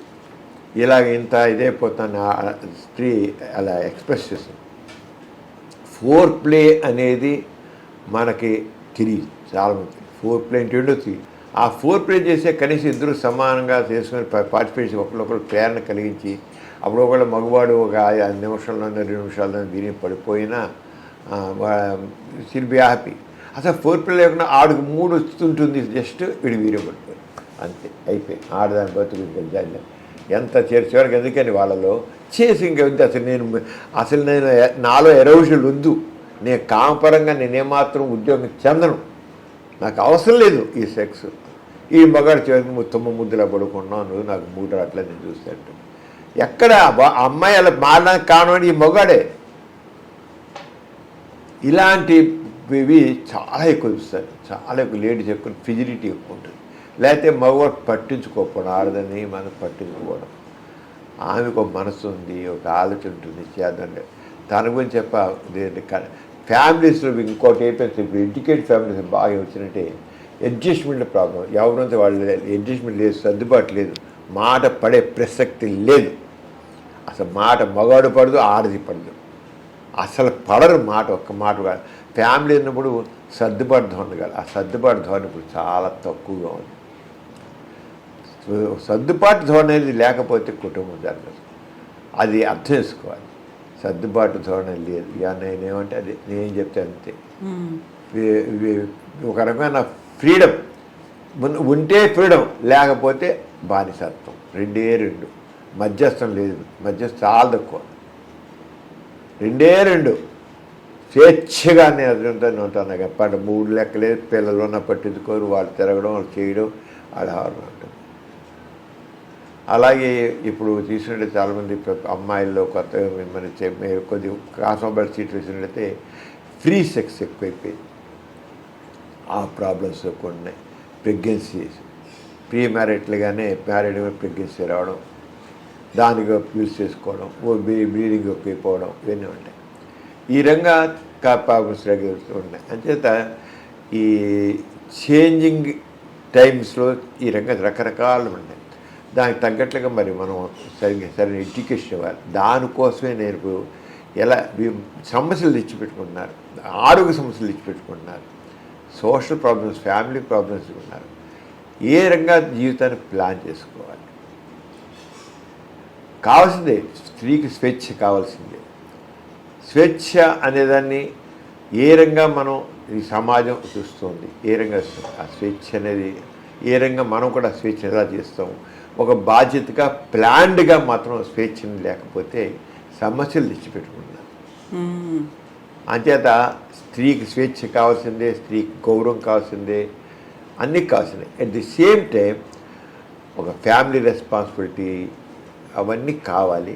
అది మగవాడికి కావాలి, ఆడదానికి ఇద్దరికి కావాలి. ఒకళ్ళు నేను చెప్పట్లేదు, ఇద్దరు కావాలి. ఆ ఫ్యామిలీకి సంబంధించిన ఆ ఆలోచన ధోరణి తగ్గిపోయి నేను నేను నేను ఇది చాలా ఇప్పుడు మోడర్న్ ఏజ్లో ఈ నేను అనేది, నేను నా ఇష్టం నేను అనేది అటు ఆడవాళ్ళు ఉంది, మగవాళ్ళు ఉంది. అది చేసి మొత్తం ఫ్యామిలీస్ చాలా ఇబ్బంది పడతాయి. ఇప్పుడు చాలా ఇబ్బందులు, అవే ఇబ్బంది చూస్తాను. ఎక్కువ వచ్చేది నా దానికి వచ్చేది ఇదే మ్యారిటల్ డిస్ప్యూట్స్, నాన్ అడ్జస్ట్మెంట్, సర్దుబాట్లు లేకపోవడం అనేది గొడవలు ఎక్కువ ఉన్నాయి. సర్దుబాట్లు ఉండదు, చదువుకోండి, ఎవ్వరి మాట నా మాట నెగ్గాలి తప్ప సర్దుబాటు అనేది లేదు. అది మాత్రం నేర్చుకోవాల్సిందే.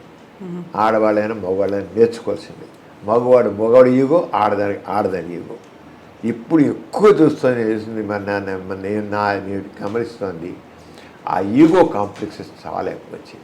అవి ప్రాబ్లమ్స్ క్రియేట్ చేస్తున్నాయి బాగా. అవి ఫ్యామిలీ ప్రాబ్లమ్స్. తల్లి కూతురికి వెంటనే సపోర్ట్ పెడుతుంది, తండ్రి పాపం పూర్తిలో ఓ నోరు మూసుకుని ఉంటాడు. వాడు తెలుసు ఇది ఈ సంబంధం చెడిపోతే మళ్ళీ నేను ఇంత కష్టపడి పెళ్లి చేయాలరా, దీనికి నేను ఎక్కడ ఇప్పటికీ తప్పు నన్ను ఎత్తుందని తండ్రి మోగ వేదన. ఒకవేళ తండ్రి అని చెప్తే చాలే నోరు మూసుకొని ఉండండి, మీకు అర్థం కావట్లేదు అంటుంది. వెంటనే మా భార్య నోరు మూసేస్తాను, మూడు నోరు. ఇలా ఉంటుంది వ్యవస్థ, కుటుంబ వ్యవస్థ. సో ఇప్పుడు కుటుంబ వ్యవస్థ, పర్సనల్ ఇష్యూస్, ఇవన్నిటితోడు సమాజానికి పట్టినటువంటి కొన్ని రుగ్మతలు ఉన్నాయి. వీటన్నిటి గురించి మీరు ఆల్మోస్ట్ 6 దశాబ్దాలుగా పోరాటాలు చేస్తూనే ఉన్నారు. మారుమూల పల్లెటూళ్ళు కావచ్చు, లేకపోతే ఒక పట్టణం, మోస్తరు స్థాయి పట్టణాల్లో కూడా ఇలాంటివి చేతబడి బాణామతి హేతువాద సంఘానికి సంబంధించి ఒక రిప్రజెంటేటివ్గా వెళ్ళారు. అలా వాళ్ళకి చేయాల్సినటువంటి ఎడ్యుకేషన్ ఇస్తూనే సైన్స్ పరంగా ఉన్నటువంటి ఏవైతే మూఢనమ్మకాలు ఉన్నాయో వాటిని కూడా దూరం చేస్తూ వస్తున్నారు కదా. మోస్ట్ ఛాలెంజింగ్గా అనిపించింది ఏంటి మీకు? నేను దాదాపు ఒక 40 ఏళ్ల క్రితం అండి మెదక్ జిల్లాలో బాగా బాణామతి మూఢనమ్మకం ఉండేది. బాణామతి మెదక్ జిల్లా ఇప్పుడు బాగా అడ్వాన్స్ అయిపోయింది, బాగుంది. అప్పుడు అరవిందరావు గారిని ఆయన డీజీపీ కూడా చేశారు. అరవిందరావు గారిని ఆయన ఎస్పీగా ఉండేవారు. ఆయన ఉత్తరం రాశారు, డాక్టర్ గారు మాకు నల్లగొండ మెదక్ జిల్లాలో బాణామతి ఉంటే చాలా ఎక్కువ ఉంది. మా పోలీసుల లాఠీలకి ఈ మూఢనమ్మకం లొంగడం లేదు.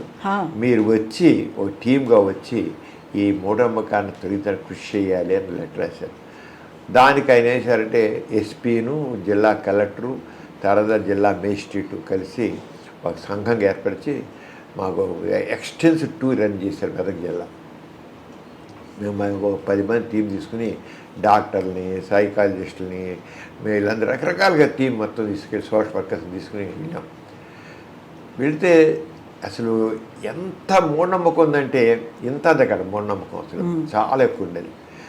మేము అందరి దగ్గర వెళ్ళి చెప్తుంటే కొన్ని చోట్ల అయితే జోగిపేట అనే ఒక చోట అయితే అక్కడ చోట అయితే మనిషిని బాణం చేశారనే మూఢనమ్మకంతో కట్టేసేసి తోలు ఒలిచారు కూడా, కోసేసి. అలాంటి చోట వెళితే మేము బాణం వదిలే చోట వెళితే కొంతమంది అక్కడ అసలు ఈ బాణామతి చేతబడిన మూఢనమ్మకం మీద అనేక మంది భూత వైద్యులు బతుకుతున్నారు. అక్కడ బాణామతి షాపులని మనకి వెళ్తే కిల్లి షాపులు ఎలా ఉంటాయో బాణామతి షాపులను వచ్చి అక్కడ యంత్రాలు, తాయెత్తులు, ఎన్ని కట్టడాలు చేయడాలు పెద్ద బిజినెస్ అయిపోయినాయి. అక్కడ మనకి కిల్లి షాపులు లాగానే అక్కడ అలాగా బాణామతి షాపులు పేర్లు అన్నమాట. బాణామతి షాపులు అంటే బాణషాపులు యంత్రాలు, తాయెత్తులు బాగుతాడ మంత్రగాలు సాగుతాయి. అయిపోయారు. వెళ్ళాము, చూసాం, అందరూ వచ్చారు, మాట్లాడారు, మేము చేసాం. ఆ జోగిపేట చోట ఏం చేశారంటే మేము చెబుతుంటే కొందరు మంత్రగాళ్ళు కొందరు రెచ్చగొట్టి మా మీద తొలితే మమ్మల్ని చంపబోయారు కొట్టేసి. మేము 10 మంది ఒక్కసారి ఒక వెల్లులాగా ఒక కెరటంలాగా జనం మీదకి వచ్చారు. మీదకి వచ్చి వాడు పోలీసులు బాగా రష్ ఉంది కదా, వాళ్ళందరూ చేసి వ్యాన్ ఎక్కించి బయట తీసుకెళ్ళారు అనుకోండి. అలాగే ఒక దేవుని కన్య విలేజ్ వెళితే సజీవంగా 3 దహనం చేశారు, బాణమ చేశారు. మేము చూడడానికి వెళ్ళాం మొత్తం. అలాగే కొన్ని ఊళ్ళో పళ్ళు రాళ్ళగొట్టి పళ్ళు పీకేశారు, 4 కట్ చేశారు, ఇలా చేసాం. బాగా ఎక్స్టెన్స్గా తిరిగాక 6 నెలలు పోయాక అరవిందరావు లెటర్ రాశారు. మీరు ఎంత ఎక్స్టెన్స్గా తిరిగి చేసిన తర్వాత ఇదివరకు 80% మంది బాణామతి నమ్మేవాళ్ళు దానివల్ల ఉన్నాయి, ఇప్పుడు అవన్నీ తగ్గిపోయాయి. ఎవడో కొద్దిమంది ఒక 20% మంది పెద్దవాళ్ళు మా అన్యాయమ చదువులు నిరక్షరాస్యులు వాళ్ళు అంటే వాళ్ళు ఎవరు కొద్దిమంది తప్ప తక్కిన వాళ్ళందరిలోనూ అవేర్నెస్ వచ్చింది. మీ యొక్క అవేర్నెస్ ప్రోగ్రాం వల్ల చాలా బాగా మంచి ఫలితం వచ్చింది అని లెటర్ వేశారు. అలాగే రంగారెడ్డి జిల్లాలో కూడా అక్కడ కూడా మేము తిరిగి చేసాం. అక్కడ కూడా బాణామతి చేసేసి 4 కట్ చేసేసి పళ్ళు ఓడగొట్టి చెట్టుకు వేలాడేసి కట్టి ఇవన్నీ చేశారు. ఇవన్నీ తిరిగాం చాలా. అక్కడ కూడా అప్పుడు వెళ్ళినప్పుడు మాత్రం కొద్దిగా బాబు మోహన్ గారు అలాగే మినిస్టర్స్ వచ్చారు, కొంతమంది వీళ్ళందరూ వచ్చారు, పొలిటీషియన్ వచ్చి. ఇంకా మెదక్ జిల్లాలో ఎవరు మాతో కలవలేదు, కానీ ఇక్కడ వచ్చాడు కదా మాత్రం మెదక్ జిల్లాలో చేశారు కల్లా రంగారెడ్డి జిల్లా వచ్చాడు మాత్రం మినిస్టర్స్ వాళ్ళందరూ ఇబ్రహీంపట్నం అక్కడికి అన్ని చోట్లకి వచ్చి మాతో కలిసి వాళ్ళు కూడా మీటింగ్లో పార్టిసిపేట్ చేసి ఇవన్నీ చేశారు. ఆ రంగా చాలా ఉద్యమంలాగా ఒక పెద్ద ఉద్యమంలా చేసి పెద్ద మార్పు తీసుకొచ్చాం. బాగా అంటే మనం కమిటెడ్గా చేస్తే మాత్రం అవుతుందని. చిన్న చిన్న దెయ్యాలు ఉన్నాయి, భూతాలు ఉన్నాయి, దెయ్యం పట్టిపోయి ఇవన్నీ మామూలు ఉంటే అవన్నీ చేస్తుంటారు చిన్న ఇండివిజువల్గా. ఒక సమాజ పరంగా మొత్తాన్ని కూడా చోట అలాగే మేము జోగిని దురాచారం ఉండేది నిజామాబాదు, అక్కడ ఎక్కువ ఉండేది. అక్కడ జోగిని దురాచారం అక్కడ కూడా మా అన్నయ్య గారు లవణం గారు, మా వదిలి గారు హేమలత లవణం గారు మొట్టమొదటి ఇంటింటికి తిరిగితే సర్వే చేసాం. వాళ్ళకి ఎంతమంది అప్పుడు దాదాపు 2,000 మంది పైగా జోగి వాళ్ళ ఇళ్ళలోకి వెళ్ళి వాళ్ళు ఎలాంటి వాళ్ళు అంటే ఆ మూఢనమ్మకం. చిన్న పిల్లలు పాపం 7 ఏళ్ళ పిల్లలు 5 ఏళ్ళ పిల్లల్ని ఆ ఊరు ఎల్లమ్మకి వారికి చేసేసి ఇంకా పెళ్లి చేసి ఊరు ఇంకా ఎవరి శవాలు చనిపోతే శవాలకు డ్యాన్సులు చేయడాలు ఇలా చేయడాలు అలాగే ఉండేది అన్నమాట. అలా అనేది చాలా సంస్కరణ చేసాం. చాలా మార్పు వచ్చింది, రంగా చాలా మార్పు వచ్చింది. అది ఒకటి జోగిని దురాచారం విషయంలో మేము చేసిన అది కూడా చాలా మార్పు వచ్చింది. అలాగే మేము స్టోర్పురం నేరస్తుల సంస్కరణ, స్టోర్ దొంగలంటే చాలా ఎక్కువ ఉంటుంది. ఇక్కడ ప్రకాశం జిల్లాలో ఉంది. అక్కడ కూడా నాస్తిక కేంద్రం చేసాం. మొట్టమొదటి గజ్జల్ ప్రసాదు, టైగర్ నాగేశ్వరరావు సినిమా కూడా వచ్చింది టైగర్ నాగేశ్వరరావు. అలాంటి వాళ్ళందరూ అప్పుడు మాట్లాడే వాళ్ళందరూ చాలా మారిపోయారు. వాళ్ళందరూ చాలా మార్పు ఎన్నో సంస్కరణ పనులు తీసుకుని మీరు మనుషులే, మీరు కూడా గౌరవంగా బతకొచ్చు మీకు అని చెప్పి అక్కడ అందరికీ వాళ్ళకు గౌరవంగా బతకడం అనేది తెలియదు వాళ్ళకి. అది కాకుండా విచిత్రం ఏంటంటే ఇక్కడ స్టోర్పురంలో ఎక్కడ ఒక జాతి ఎరుకల జాతిని, ఒక ఏరియాలో ఉన్న ఎరుకల జాతిని అందరినీ నేరస్తుల జాతి అని పేరు పెట్టారు. ఒక జాతి మొత్తం నేరస్తుల జాతి. అరే ఊరంతా ఆ సమూహాన్ని మొత్తాన్ని నేరస్తుల జాతి. ఎక్కడ అటు నేరస్తుల జాతి అని ఉంటుందా కులం, నేరస్తుల కులం ఉంది. అసలు మన సామాజిక వ్యవస్థలో ఎలా ఉంటుంది చూడండి చెప్పేది. నేరస్తుల జాతి అక్కడ మా నాన్నగారు, మా అన్నయ్య, వదిన మొట్టమొదటి నేను కూడా వెళ్ళాను. చూసిన వాళ్ళందరికీ చివరికి వ్యవసాయం చేయడం చేసి అన్ని రకాలు చేసి చదివించి అన్ని రకాలు చేసి మార్పు చాలా. ఇప్పుడు ఎవరు లేరు అక్కడ. ఇప్పుడు ఆ యూనివర్సిటీ అక్కడి నుంచి వచ్చిన ఆవిడే అక్కడ యూనివర్సిటీగా అన్నమయ్య యూనివర్సిటీ దానికి యూనివర్సిటీకి వైస్ ఛాన్సలర్గా ఉన్నారు. ఆవిడ వైస్ ఛాన్సలర్ అండి. ఆ స్టోర్ నుంచి వచ్చినాడు బ్యాక్గ్రౌండ్ అంటే ఒకటి స్టోర్పురంలో ఉన్న వాళ్ళందరూ నేరస్తులు కాదు, అది గుర్తించాలి. కొద్దిమందే నేరస్తులు. కానీ ప్రభుత్వం ఏం చేసిందంటే వాళ్ళందరూ నేరస్తుల జాతి అని పెట్టింది. చాలా తప్పది. ఆ ఊరంతా నేరస్తుల జాతి ఏంటి అర్థం లేకుండా చేసి దాంతో వీళ్ళు మెజార్టీ ఆల్మోస్ట్ అయిపోయింది. అంచేది ఇవన్నీ సమాజంలో మనం చూసే దృక్పథంలో అంటే మార్పు ఎలా చేస్తాం, సంస్కరణ అలాంటిది కావాలి. మనం అంతే ఒక్క వ్యక్తితో మనం మొత్తాన్ని ఇప్పుడు బాబాలు ఉన్నాకోండి, బాబాలు చాలా మంది కొంతమంది ఆధ్యాత్మికం చెప్పడం వేరే విషయం. కొంతమంది ఆధ్యాత్మికం కాకుండా విభూతులు సృష్టించి ఉంగరా సృష్టించి అని గాడీలు చెట్టుకులు చేసి మహత్యాలు అంటారు. అసలు ఈ మహత్యాలు అనేవి లేవు. సంథింగ్ ఫ్రమ్ నథింగ్, శూన్యం నుంచి ఏమీ రాదు అనేది మనం ఎడ్యుకేట్ చేయాలి. చేయకుండా ఎవడో కొంత దైవశక్తులు ఉన్నాయి, మహత్యాలు ఉన్నాయని చెప్తుంటే ఇంక అలాగే బాబాలు స్వామీజీలు జనాలు బుడి కొట్టిస్తున్నారు. ఇవన్నీ మేము చాలా ఎక్కువ చేసాం. ఇంత కాదు, ఎన్ని చోట్ల వెళ్ళి అలాగే తిరిగి ఈ బాబాలు స్వామీజీలు అందరినీ బాగా చాలా ఎక్స్పోజ్ చేసాం. అవి చాలా ఎక్కువ చేశాను. ఒక పక్క డాక్టర్గా, రెండో పక్క సోషల్గా ఇష్యూస్ తీసుకుని చేయడం వల్ల అది చేశాను. కానీ మన ఆలోచన ధోరణిలో మార్పు రావాలి. అందుకని క్రిటికల్ థింకింగ్ అని చెప్పాను. అందుకే మన ఎడ్యుకేషన్లో ఆ క్రిటికల్ థింకింగ్ అనేది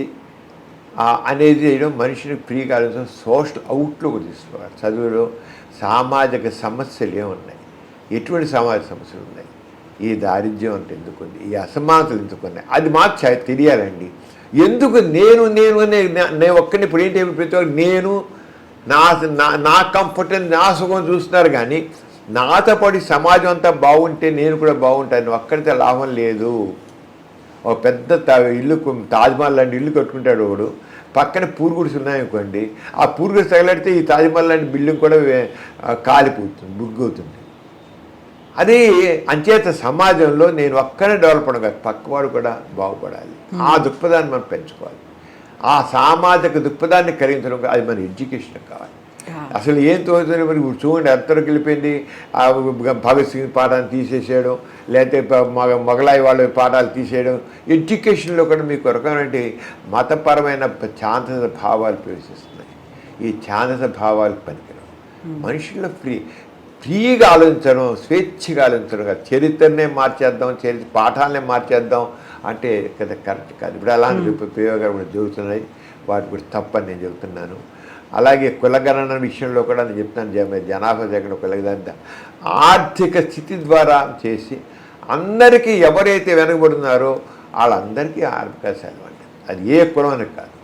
కులాలు వెళ్ళి కులాలు ఎక్కువ, మరి కులాల వారీగా ఉండబట్టే మనం ముందుకు వెళ్ళలేదండి. మీరు స్వీడన్ తీసుకోండి, లేదా డెన్మార్క్ తీసుకోండి, లేదా ఇంకో పెద్ద అడ్వాన్స్ కంట్రీస్ తీసుకోండి.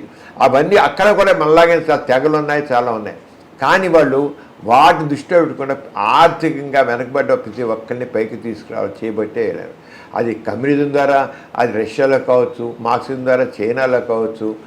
అవన్నీ కూడా ఆర్థిక పైకి కమ్యూనిజం మా చైనా కానీ రష్యా కానీ ఎందుకు పైకి వెళ్ళాయి, ఎందుకు అభివృద్ధి చెందే, డెన్మార్క్ కానీ స్వీడన్ కానీ ఇంకోటి కానీ ఎందుకు బాగా అభివృద్ధి చెందే అంటే వాళ్ళల్లో కులాల బేస్డ్గా ఒక అభివృద్ధిని చూడలేదు, ఆర్థికంగా ఉన్నది చూసి. అంటే వాళ్ళు బాగా అగ్రదేశాలు బాగా డెవలప్డ్ కంట్రీస్ అయిపోయి మనం ఇంకా అండర్ డెవలప్డ్గానే ఉంటాం. డెవలపింగ్గా ఉన్నాం. మనం అండర్ డెవలప్ కానీ డెవలపింగ్గా ఉన్నాం. అంతే మన భారతదేశం ముందు వెళ్ళాలంటే మన అన్ని రంగాల్లో కూడా మనకి అదంతా ఎక్కడ కావాలి, ఎడ్యుకేషన్లోనే ఆ మార్పు రావాలి. ఆ రంగం మన విద్యా విధానం ఉండాలి. ఉంటే మనం మీరుగా నేరుగా అలా ఆలోచిస్తాం. ఈ మధ్య కాలంలో ఇంకొక ట్రెండ్ అనేది కనిపిస్తుంది. ఎక్కువగా వివాహేతర సంబంధాలు అనుకుంటే వాళ్ళు చచ్చిపోవడమో లేకుంటే చంపేయడమో అవుతుంది. పిల్లలు మాత్రం అనాథలుగా మిగిలిపోతున్నారు. అది ఆడవాళ్ళలోకి అవుతుందా, లేకుంటే భర్తలు భార్యలను చంపుతున్నారు, భార్యలు భర్తల్ని చంపుతున్నారు. ఈ ట్రెండ్ అనేది ఈ మధ్యన ఎందుకని ఎక్కువ కనిపిస్తుంది అనుకుంటున్నారు? పేపర్లో చూసేది ప్రకారం ఇది మాత్రం ఆడవాళ్లే వాళ్ళు వివాహేతర సంబంధం పెట్టుకుని మూగుని చంపించేస్తున్నారు. ఎక్కువ జరిగేది అది చాలా తప్పు, చాలా తప్పది అది. కానీ వాళ్ళు విడాకులు ఇచ్చేయండి, ఏముంది, విడాకులు తేలిక చేసేయండి, చాలా ఈజీ చేసింది విడాకుల్ని. మాకిద్దరు నచ్చట్లేదు అంటే ఒక అంటే ఒక 6 నెలలు టైం కలిసి ఉన్నామని చెప్పి కోర్టులు ఏం చేస్తారు, ఫ్యామిలీ కోర్టులు ఏం చేస్తారంటే ఒక కేసు వేస్తే ఏదైనా చేస్తే కోర్టు వెంటనే ఇవ్వదు. వెంటనే కేసు మీరిద్దరూ కాస్త కొద్ది కౌన్సిలింగ్ చేయించుకోండి, కౌన్సిలింగ్ అంటారు. కౌన్సిలింగ్ చేయించుకోవడం వేరే విషయం. ఒక 6 నెలలు ట్రై చేయండి అంటారు. 6 నెలలు కూడా వాళ్ళు కలిసి ఉండరు అనుకోండి, వీరిద్దరి మధ్య వాళ్ళు ఉండే సఖ్యత లేదు కనుక విడాకులు ఇచ్చేస్తున్నాను, ఇప్పించాను అంటారు వాళ్ళు, అంతే. ఆ రంగానే ఇక్కడ కూడా వివాహేతర లైంగిక సంబంధం పెట్టిన వాళ్ళు ఇంకొకరికి చెప్పలేకపోతారు. మొగుడుండి పిల్లలుండి లేడీసే చంపేసేస్తారు. ప్రియుడును ఈడ కలిసి భర్తను చంపించేస్తున్నారు. ఇది ఎందుకు అంటే మరీ ఎక్కువ లేవులేండి, తప్పేను. మనం ఎక్కువ అంటే పేపర్లో 2-3 రోజులు కూడా కనబడుతున్నాయి కానీ కొనుక్కుంటున్నాము. అంతేగాని ఎక్కువ ఏమంటే అది ఎక్కువ అనడానికి వీలు లేదు. కోటాను కోటి జనాభాలో ఒక 5-6 కేసులు 10 కేసులు ఉంటే అది మాత్రాన కామన్ ఆలోచన దాన్ని కామన్ చేయలేం కదా, జనరేట్ చేయలేం, వాటిని జనరేట్ చేయలేం. కానీ మనకి ఆలోచన చేసే కౌన్సిలింగ్ ఎక్కువ కావాలేమో అని అనిపిస్తుంది. కౌన్సిలింగ్ ద్వారా చేసుకుంటే బాగుంటుంది నేను. కానీ వాళ్ళకి ఇక్కడ సెక్స్ ఈజ్ బ్లైండ్ అంటాం. ఆ sex is blind, love is blind అని అంటాం. Love is sex is blind కాదు, లవ్ ఈజ్ బ్లైండ్ అంటాం. ఆ ప్రేమించిన ఫ్రీడు కోసం అని ఇక దేనిగా తెగిస్తున్నారు. అది చాలా తప్పు, అది మా తప్పు. అంటే మనుషుల్లో వివేకం లేకుండా పోతుంది, వివేకం లేకుండా పోతుంది. కావాలంటే నేను అయితే ఉండలేకపోతాను. మీకు ఇలాంటి ఫారిన్ కండిషన్ కనడం మీకు ఎక్కువ మనకే కనబడుతుంది. అక్కడైతే నేను నీతో ఇంట్రెస్ట్ కాలేకపోతున్నాను, డైవర్స్ చేసుకుంటాను. ఓకే, నాతో ఇంట్రెస్ట్ కాలేకపోతున్నాను, డైవర్స్ తీసేసుకుంటాను. ఆ రకంగా ఈజీ చేశారు మనకు కూడా. ఈజీ చేసి పిల్లలు ఏం చేయాలంటే గవర్నమెంట్ వాళ్ళ సెక్యూరిటీ కల్పించాలి పిల్లలకి. ఇప్పుడు మీరు జర్మనీ కానీ ఇంకో కానీ చోట తీసుకుని తక్కిన కంట్రీ ఎక్కడ తీసుకుంటే ఏం చేస్తారంటే భార్యాభర్తలు విడిపోతే పిల్లల్ని గవర్నమెంట్ తీసుకుంటారు రెస్పాన్సిబిలిటీ, తీసి వాళ్ళ చదువు కానీ అంతా గవర్నమెంట్. ఆ రంగంలో మన భారతదేశంలో అలా వచ్చేసినట్టయితే ఇలాంటి హత్యలు ఉండవని అనుకుంటున్నాను. అంచేత గవర్నమెంట్ కానీ సైకాలజిస్టులు, గవర్నమెంట్లు, సోషల్ వర్కర్స్ అందరూ కలిసి ఎలా దీనికి పరిష్కారం, నేరం చేశారు కనుక శిక్ష విధించడం పరిష్కారం కాదు, శిక్ష ఇప్పుడు సమస్య పరిష్కారం కాదు. దాన్ని ఏ రంగా దాన్ని మనం దాన్ని చేస్తాము అనేది చూడాలి. రీజన్స్ ఏమై ఉంటాయి అనుకుంటున్నారు మీరు? ఎందుకని అలా ఇంట్రెస్ట్ చూపిస్తున్నారా, లేకుంటే ఎందుకని పెరుగుతున్నాయంటారు? ఏం పిచ్చంగా వ్యామోహం అంతే. వ్యామోహం అనేది అట్లా చేస్తుంది. ఆ ప్రియుడి మీద వ్యామోహం ఈ తెగింపు చేస్తుంది. ఇప్పుడు ఎంత వ్యామోహం, మనిషికి తెగింపు వచ్చేస్తున్నారు కదా, వ్యామోహం అంతే. ఆ మొగుడు ప్రియుడి మీద వ్యామోహం దానివల్ల చేస్తాను. అంతకనికి నేను ఉందనుకోనికి మరి సైకాట్రిస్టులు ఏం చెప్తారో చూడాలి. కానీ అది ఒక రకం మెంటల్ డిసీజ్ అని అనుకోవాలి. మెంటల్ డిసీజ్ అనుకోవాల్సిందే. ఆ మెంటల్ ఎమోషనల్గా చేసేవాళ్ళు నిజంగా ఆలోచించి చేయలేరండి. వాళ్ళు భర్తని అంతకాలం కాపురం చేసి పిల్లలు పుట్టినామే చేస్తుందా? అది అంటే ఒక రకమైన సూసైడ్ చేసిన వాళ్ళు ఉన్నారు. సూసైడ్ వాళ్ళు ఒక్క నిమిషం ఆలోచిస్తే సూసైడ్ చేసుకోరు. వాళ్ళు ఒక్క నిమిషం ఆలోచన అలా వెళ్ళిపోయాడు కలగా ఒకటే ఆ ప్రాసెస్ ఆలోచన జరుగుతుంటుంది. సూసైడ్ వాడు అలా కదా బ్రేక్ చేశారనుకోండి దాన్ని. అందుకే సూసైడ్ చేసిన వాళ్ళు ఎవరితో మాట్లాడతారనుకోండి, ఫ్రెండ్స్ ఒక్కసారి జస్ట్ వాళ్ళ ఫ్రెండ్కి ఫోన్ చేశారనుకోండి, వాళ్ళు మాట్లాడి చేసుకోరు, వాళ్ళు చేయరు. వాళ్ళు అలా థాట్ ప్రాసెస్ అలా వెళుతుంది, దాన్ని సూసైడ్ చేసుకుంటారు వాళ్ళు. అంచేత మీకు షేర్ చేసుకోవడం అనేది కావాలి ఎప్పుడు కూడా. ఇతరులతో షేర్ చేసుకోవడం అనేది మనకేమైనా బాధ ఉంటే చేసుకోవాలి. ఆ బాధని షేర్ చేసుకోవడం అనేది మనకేంటంటే ఆ క్లోజ్ ఫ్రెండ్స్ అనేవాళ్ళు ఉండట్లేదు. ఇప్పుడు జరిగిందంటే క్లోజ్ ఫ్రెండ్ ఉంటుందా? క్లోజ్ ఫ్రెండ్ సాధారణంగా ఇదివరకు ఉండేవాళ్ళు. ఇప్పుడు ఏదైనా క్లోజ్ ఫ్రెండ్ వాడు ఎంత ఫ్రెండ్ కదా అని చెబితే వాళ్ళు దాన్ని చేసేసి సోషల్ మీడియాలో పెట్టి పడేస్తున్నారు. అది ఒక పెద్ద డ్రాప్. సోషల్ మీడియా దాంట్లో ఏంటంటే వాళ్ళు వెంటనే సోషల్ మీడియాలో పెట్టేస్తున్నారు. దీంతో వీళ్ళకి ఇది అయిపోతుంది. అదే ఫ్రెండ్ అన్న వాళ్ళు ఎప్పుడు friend in need, friend indeed అంటాం. Friend in need, friend indeed. అంచేత ఆ రకంగా సరే క్లోజ్ ఫ్రెండ్స్ ఉంటే మాత్రం షేర్ చేసుకునేటప్పుడు వాడు సమాధానం చెప్తాడు. వాడు సంపమని చెప్పడు కదా, లేరు వాళ్ళకి. ఆ రంగం మనుషులు లేరు. ఆ మనిషి అంచేత మనిషి ప్రతి ఒక్క వ్యక్తికి ఒక క్లోజ్ ఫ్రెండ్ మొత్తం ఉండాలి. ఆడవాళ్ళైనా మగవాళ్ళైనా సరే చేసుకోవాలంతే. తప్పకుండా నాకు వాళ్ళు కావాలని పెట్టేవాడు ఒక ఫ్రెండ్, క్లోజ్ ఫ్రెండ్. ఆడవాళ్ళు లేడీస్ వాడు లేడీ ఫ్రెండ్, మగవాడు ఒక మగ ఫ్రెండ్, అన్ని వాడు మాట వాడు అంతా ఇక ఏం బయట చెప్పకూడదు. వాడే ప్రాణంగా ఉండాలి. అలా ఉన్నప్పుడు మాత్రం జరగవు. నా ఉద్దేశం ఏంటి సొల్యూషన్ అదే అనుకుంటున్నాను. అలా ఉన్నప్పుడు కుటుంబాలు నిలబడతాయి, అలా ఉన్నప్పుడు స్నేహితులు నిలబడతారు. అట్లాగే ఉంటాయి, బంధాలు అన్నీ ఉంటాయి. కరెక్ట్ చెప్పుకుంటే అప్పుడు రెండోవాడు వాడు ఎమోషనల్ ఉండరు కనుక ఉంటారని చెప్తే వింటరా అంటారు, అవుతారు. అది చాలా అవసరం. అది థ్యాంక్ యూ సో మచ్ సమరం గారు. మీరు ఇలాంటి బర్త్డేస్ ఎన్నో జరుపుకోండి. అలాగే మీరు ఈ అవేర్నెస్ అనేది అటు సొసైటీ పరంగా ఇటు పర్సనల్గా కూడా ఇంకా చేయాల్సినటువంటి అవసరం ఉంది. అలాంటి ఎగ్జాంపుల్స్ ఇంకా కనిపిస్తున్నాయి. కాబట్టి you just keep going. More power to you అండి. Thank you so much. Thank you so much. Thank you అండి. Thank you so much.